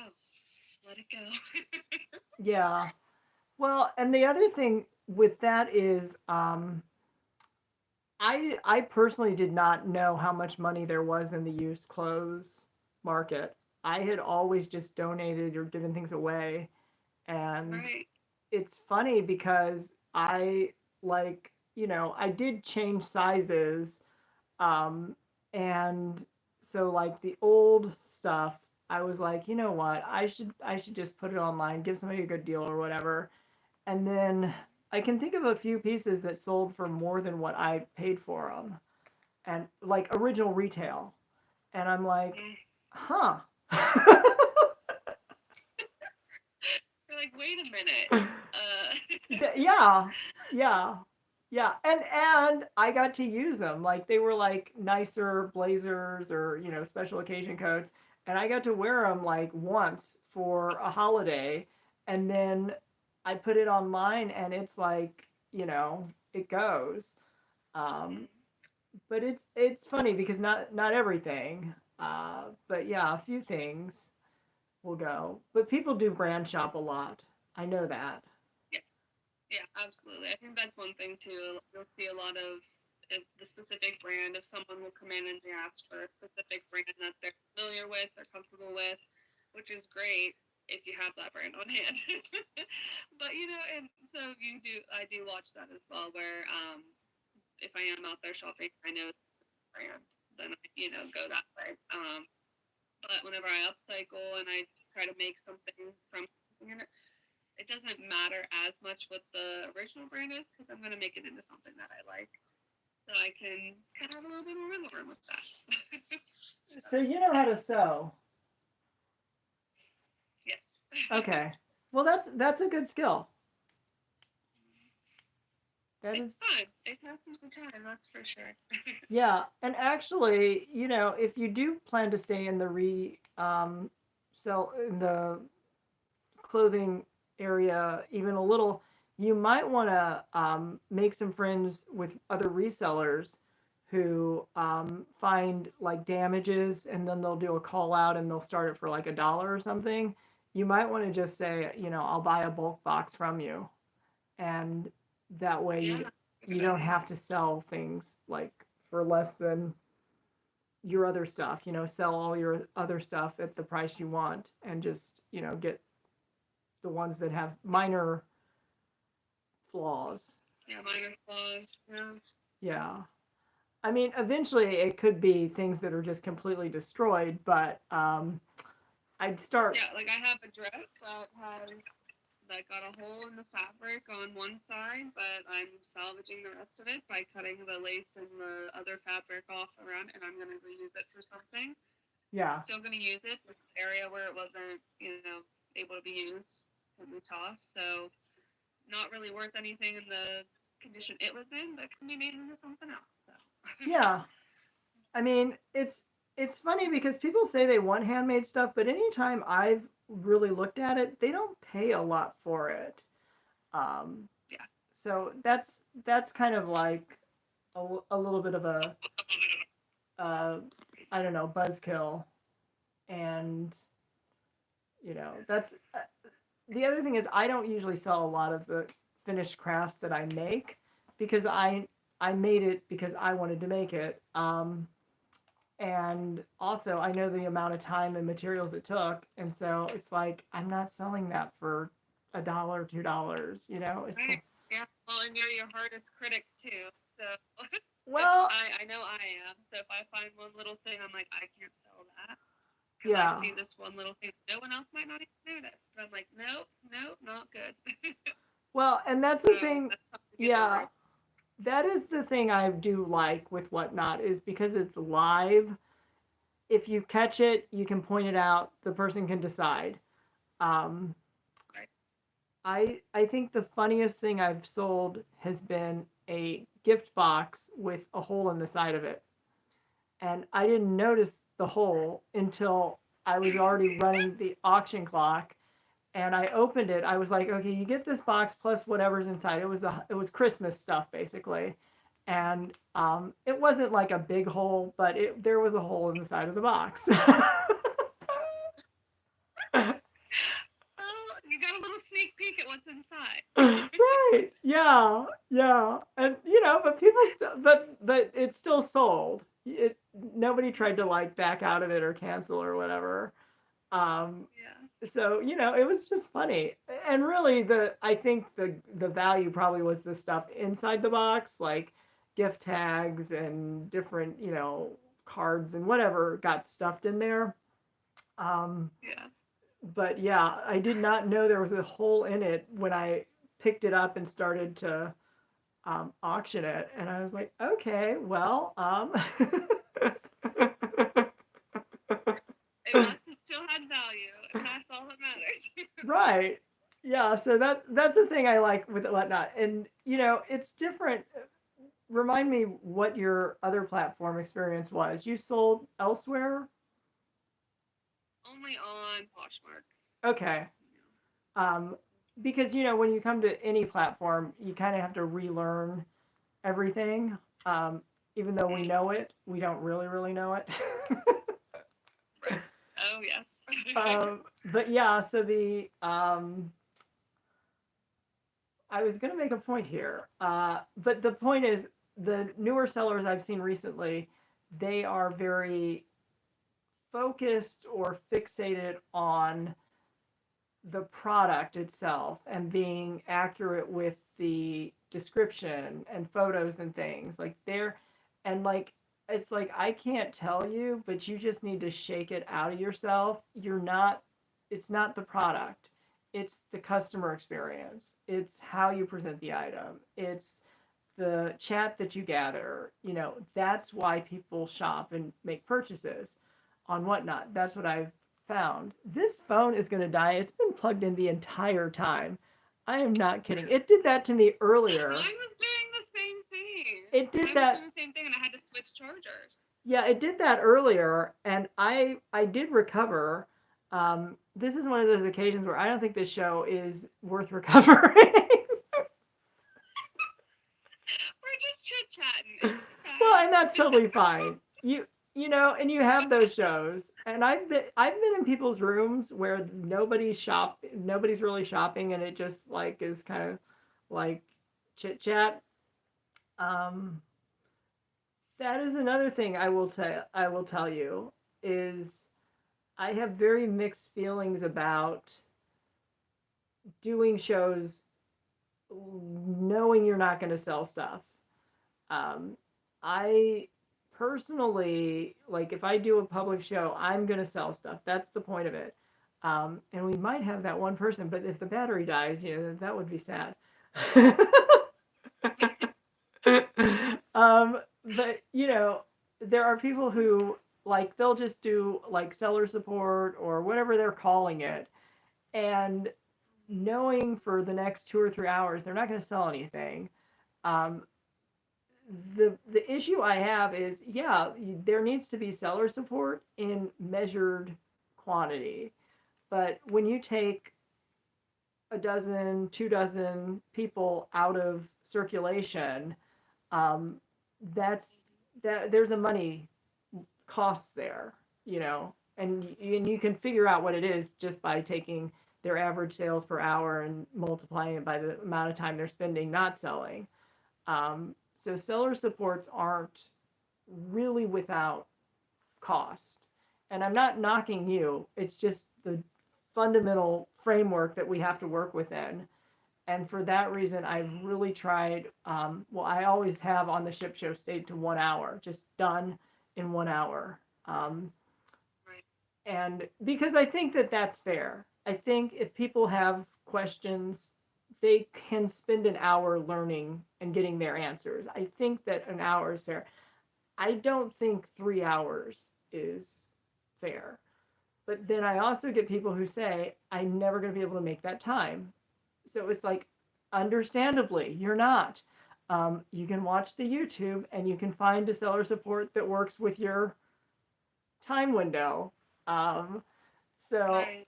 so yeah, I feel like that's like the ambivalent area, because other platforms, they don't let you put just general information out. It has to be to Right. sell a product. So Right. You're here to make money. And right. That is it. Yeah. Yeah. And so on Whatnot, it's like you can use it for a lot of different things. But I think in the end, if you know in advance you're not going to be selling stuff, I have to be personal values. I have to be measured in how much of that time I'll use. Um, and actually, this past few weeks, it has not been hard for me to end shows because I love those characters and I just want to get back to them. Um, it's funny because I created and invented them, and so I know all about them. But it's like I want to read about them, like I want to reread. There's a couple scenes that I reread like twice just for fun. I'm like, damn, that's good. Pat yourself on the back. Yeah. Well, I mean, it's you've got the mild and then you've got the wild, and it's Yeah, I like love it. yeah. So and then also in the middle, and that's where it's tricky because I don't want to push the characters outside of their true boundary or comfort zone. Then it truly is. It gets really weird. Um, but at the same time, you kind of have to push them up to that edge so that they shine, like their natural personality kind of comes through. And so I don't know, it's just funny. I just I don't know. There are a couple that I really love, and realistically there's a couple that I would replace. I mean, I would go back to the drawing board and say, I'm sorry, it's not going to get you through an entire book. Um, We're committed. but but the other thing is, there are going to be people who are like in love with them because they're all different. They're different races, slightly different ages, different cities, different sexual orientations, which is funny because that then limits or somehow configures the compatibility of the friend group. Um, so it's funny, um, but it works out. It's just it is funny though, and I so like yeah, it represents huh? also represent different people and their personality, things too. So people can maybe see a little bit of themselves in the different characters, which is Yeah, and the dialogue is not meant to be too like slangy or anything, but the way that people talk at different ages, it sounds different. And so, absolutely. My 10-year-old's lingo is nothing like mine.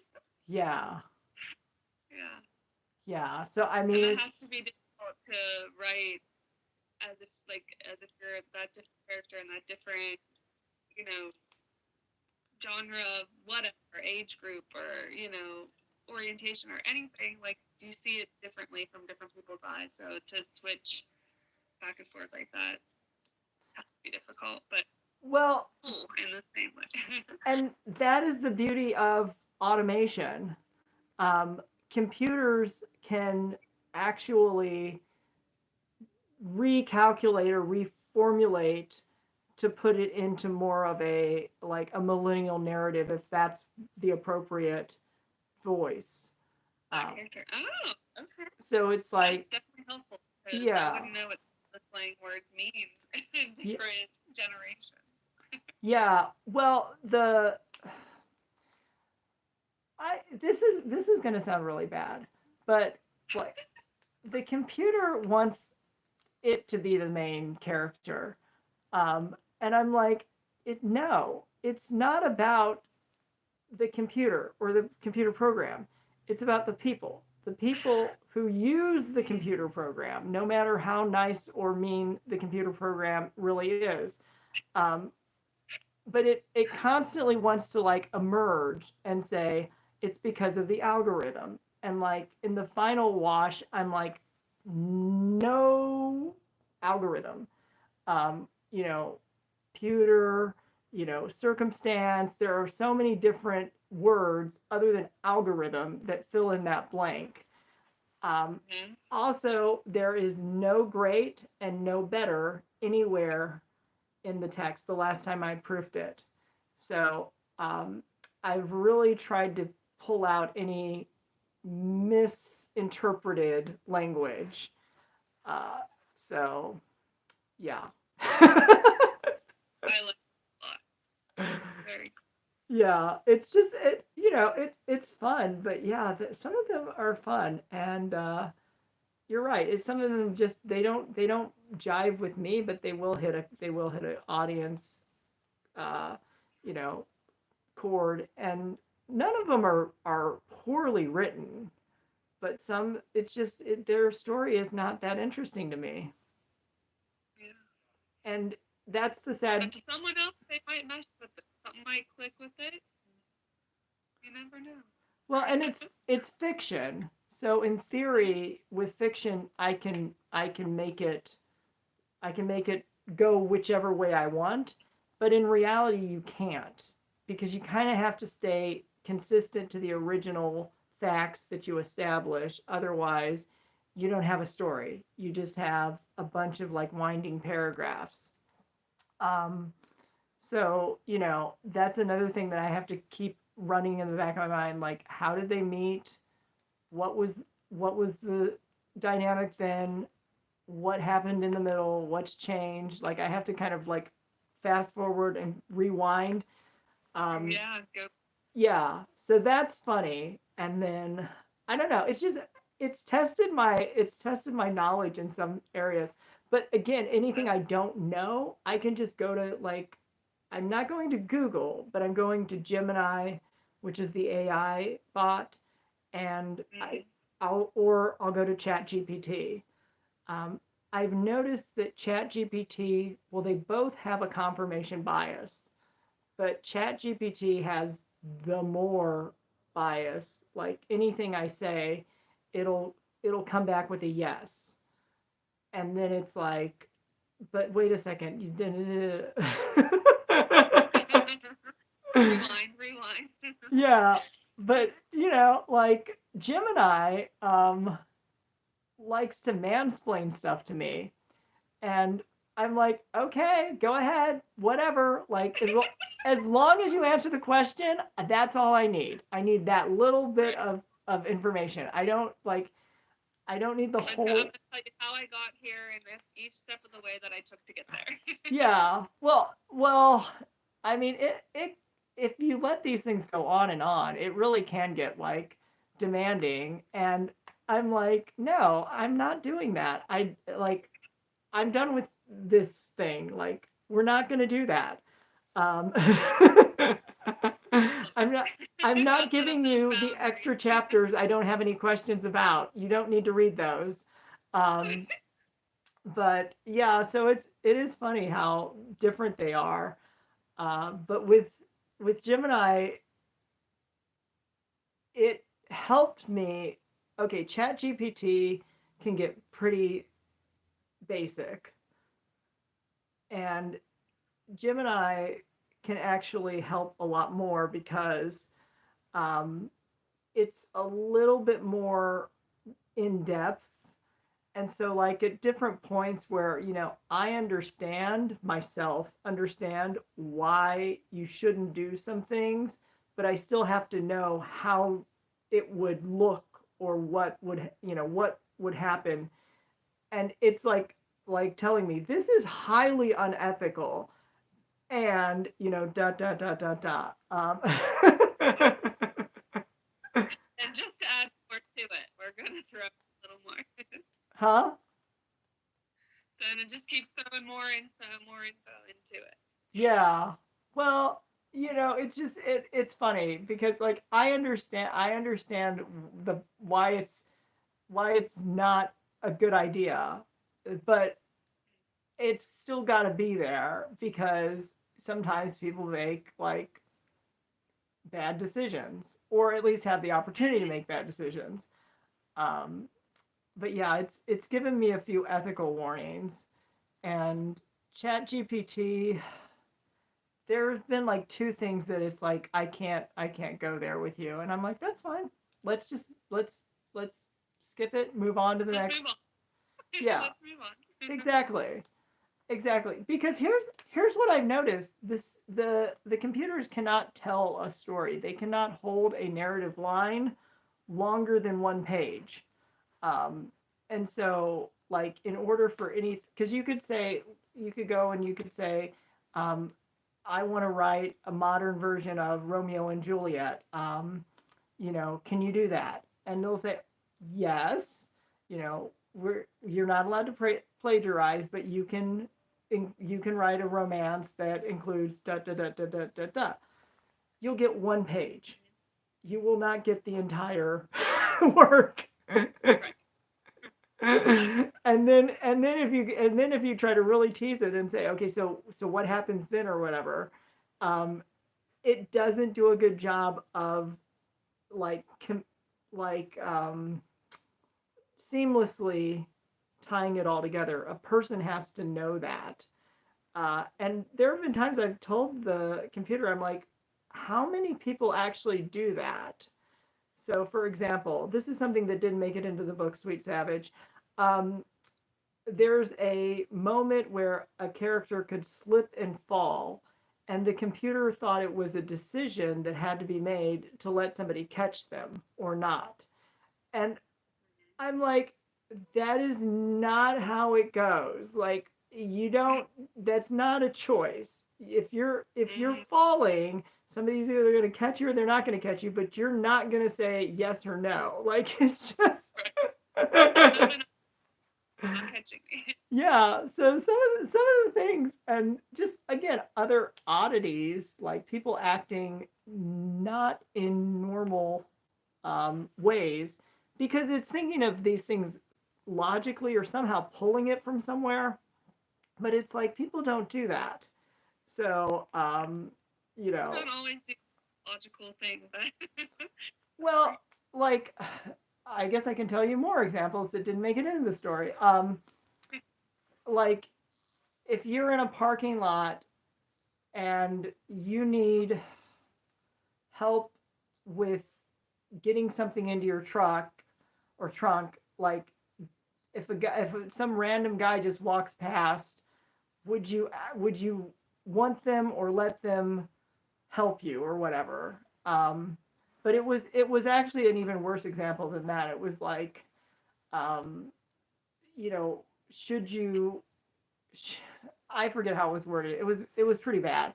But I went back and I said, how many guys actually go out into public places and just start offering assistance to people they don't know? Um, Probably not very. yeah, Never know what you're right, what you're getting yourself. right. I mean, it's like, occasionally if somebody's like in a bad situation, it's obvious, but like, you don't go prowling the parking lot to find people who can't move something into their trunk. Um, so yeah, so that didn't make the final cut. Uh, I can tell you all the things that didn't, but there's a lot of good stuff. And actually, I did live in Los Angeles for a little while, and that helped me because part of this all involves LA, but there are other cities.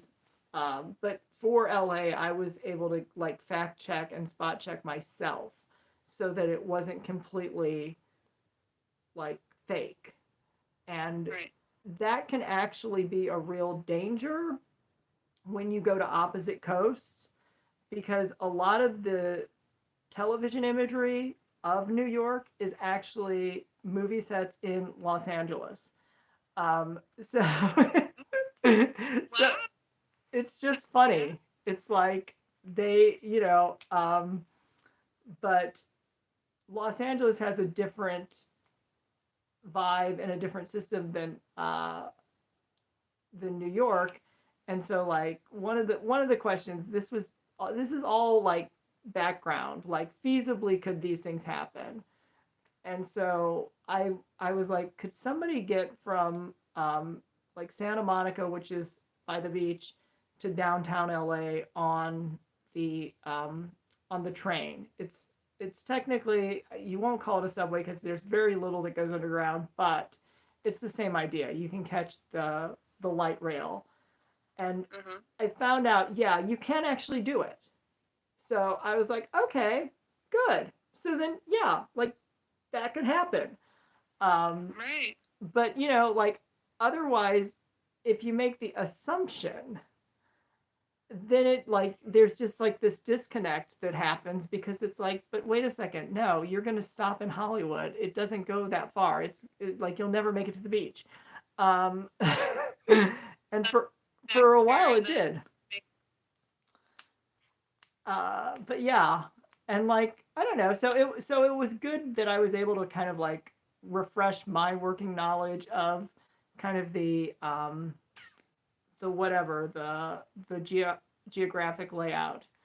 And I wish I could remember the name of the movie. The movie was not that good, but it was filmed on 4 street corners in an intersection, and they all had different architectural styles. So they pretended that these were happening in way different locations.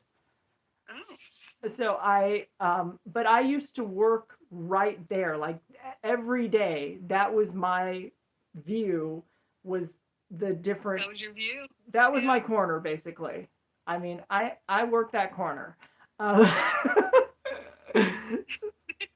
so yeah, it was funny because like I recognized where it was really located, and then it's like, okay, so but they're pretending like it's New York, or they're pretending it's San Francisco, or wherever they were pretending. And it's true, the architectural styles were very different, and it's such a weird intersection because normally that doesn't quite, it doesn't line up that way. Like you'll see differences, but you won't see like sharp differences. And that one is 7th and Figueroa, if you ever want to look at it on a map. But yeah, I used to work there, and it was so funny because I was just like, yep. I didn't think there was anything special about it, but I guess you could do a whole movie. Um, and I don't know if there's any way to ever find that, but I don't really need to watch it again. It was like kind of basic to begin with. Um, Yeah. and then, I just don't need to rewatch it.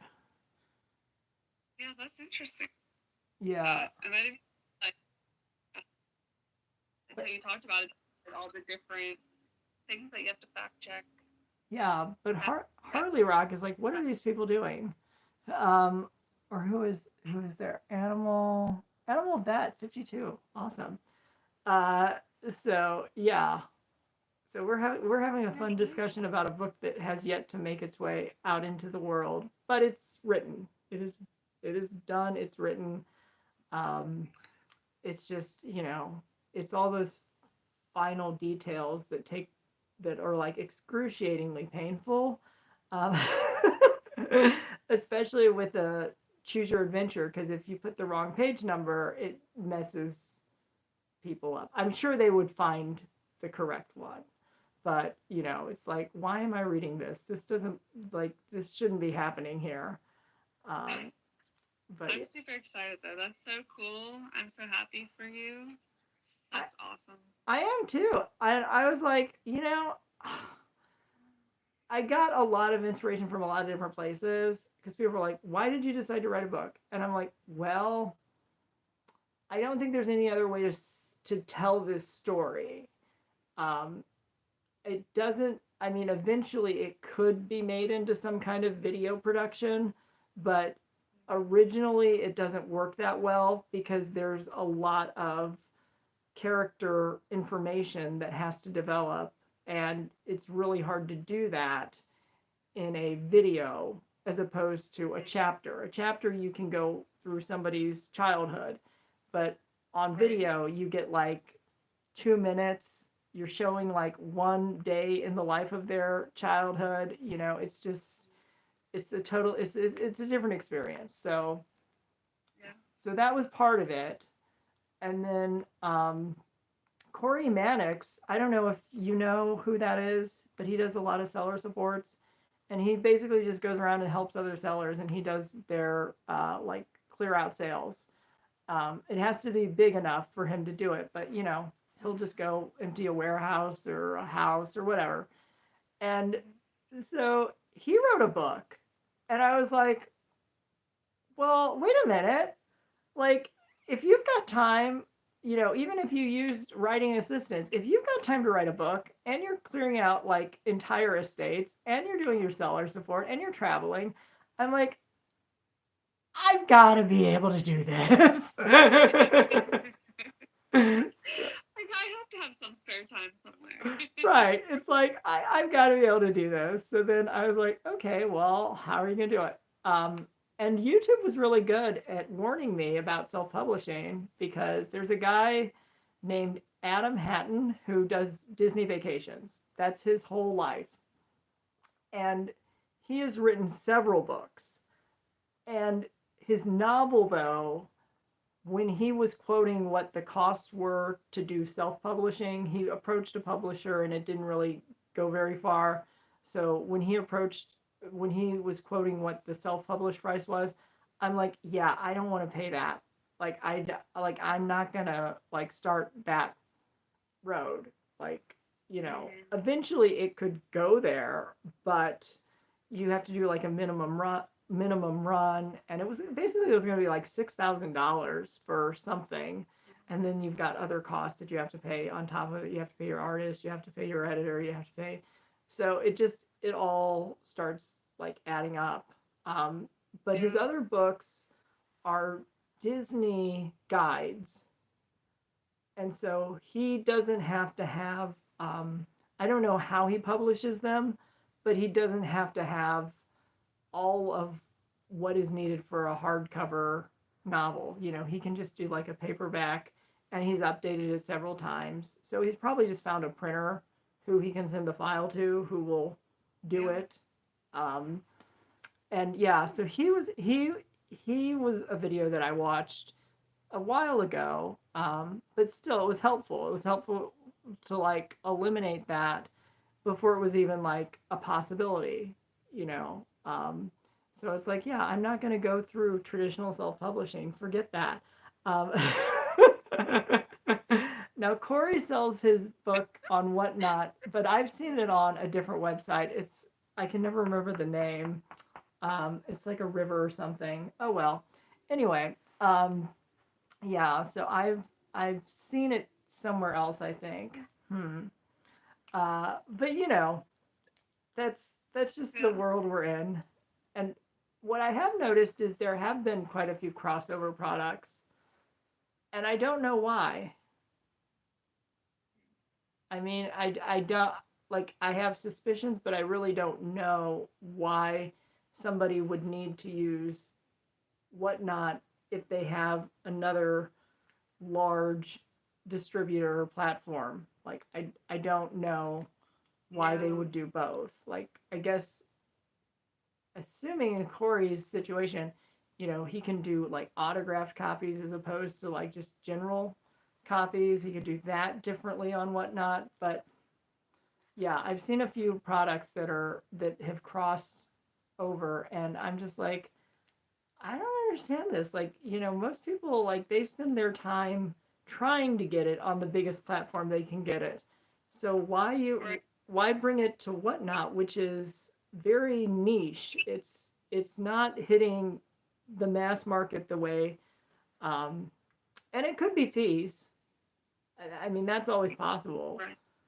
But yeah, I mean, it's just funny. So because now we have so much matching capability. I'm sure you use it with clothing with your phone. You do like image searching. So it's super easy to match up product.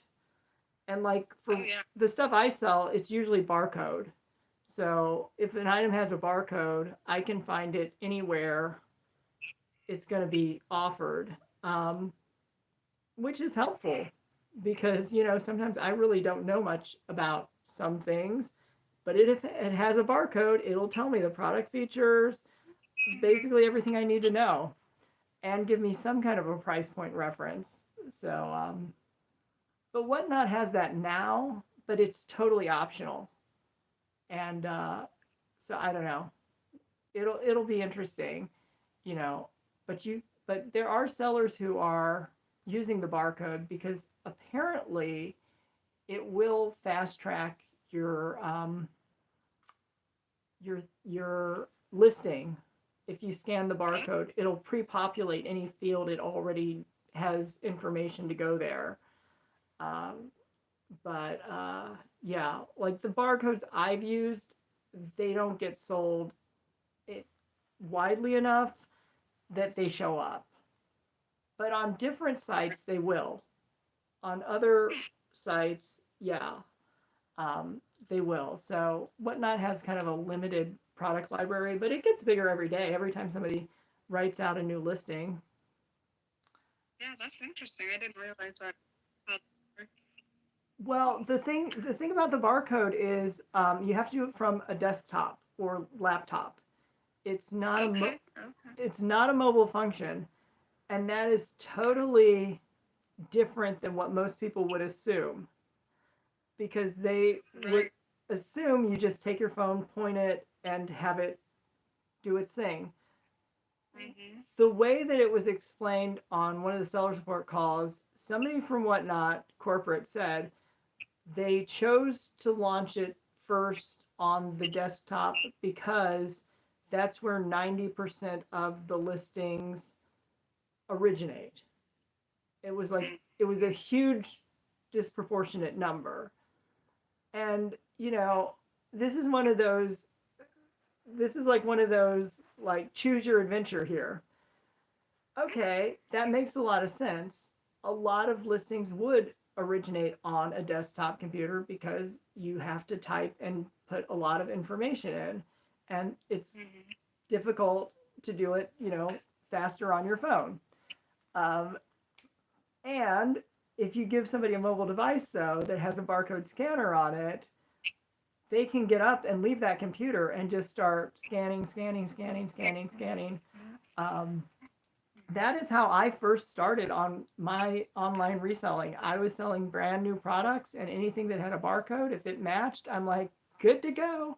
And, you know, whatever pricing recommendation came, I'm like, that sounds good to me too. I was just like, you guys know better than I know. I'll take all that advice. Yep. Yeah, it was, I don't want to say it, I will say it was easy. It was very doable, you know. It was just like the more that was done that I didn't have to think about doing, awesome. You know, that's awesome. So I think the line is, right now I think it's still, you know, I haven't seen it come up on the app. So I think it's still going to be limited to desktop. But ideally, you would rarely want to use it on a desktop. Right. Yeah, I think it would be easy to put as a phone function, but I understand why on the back end why it was done like that. But you would think, just like you said, take your phone, take a picture of a barcode, and go. But yeah. Nice. Well, I don't want to take up your whole day, so I think we've talked about enough books. Keep your eyes out. I can eat myself if you want, or you could eat me. But I'm happy to see it. I'm so happy for you and your book, and I appreciate your support all the time. Well, yeah. Good. Okay, we're good. Thanks. Bye. Like I said, I don't think that one's worth. Until the next time I see you, I hope you can stay home to shop. Let's wrap this one up. Okay.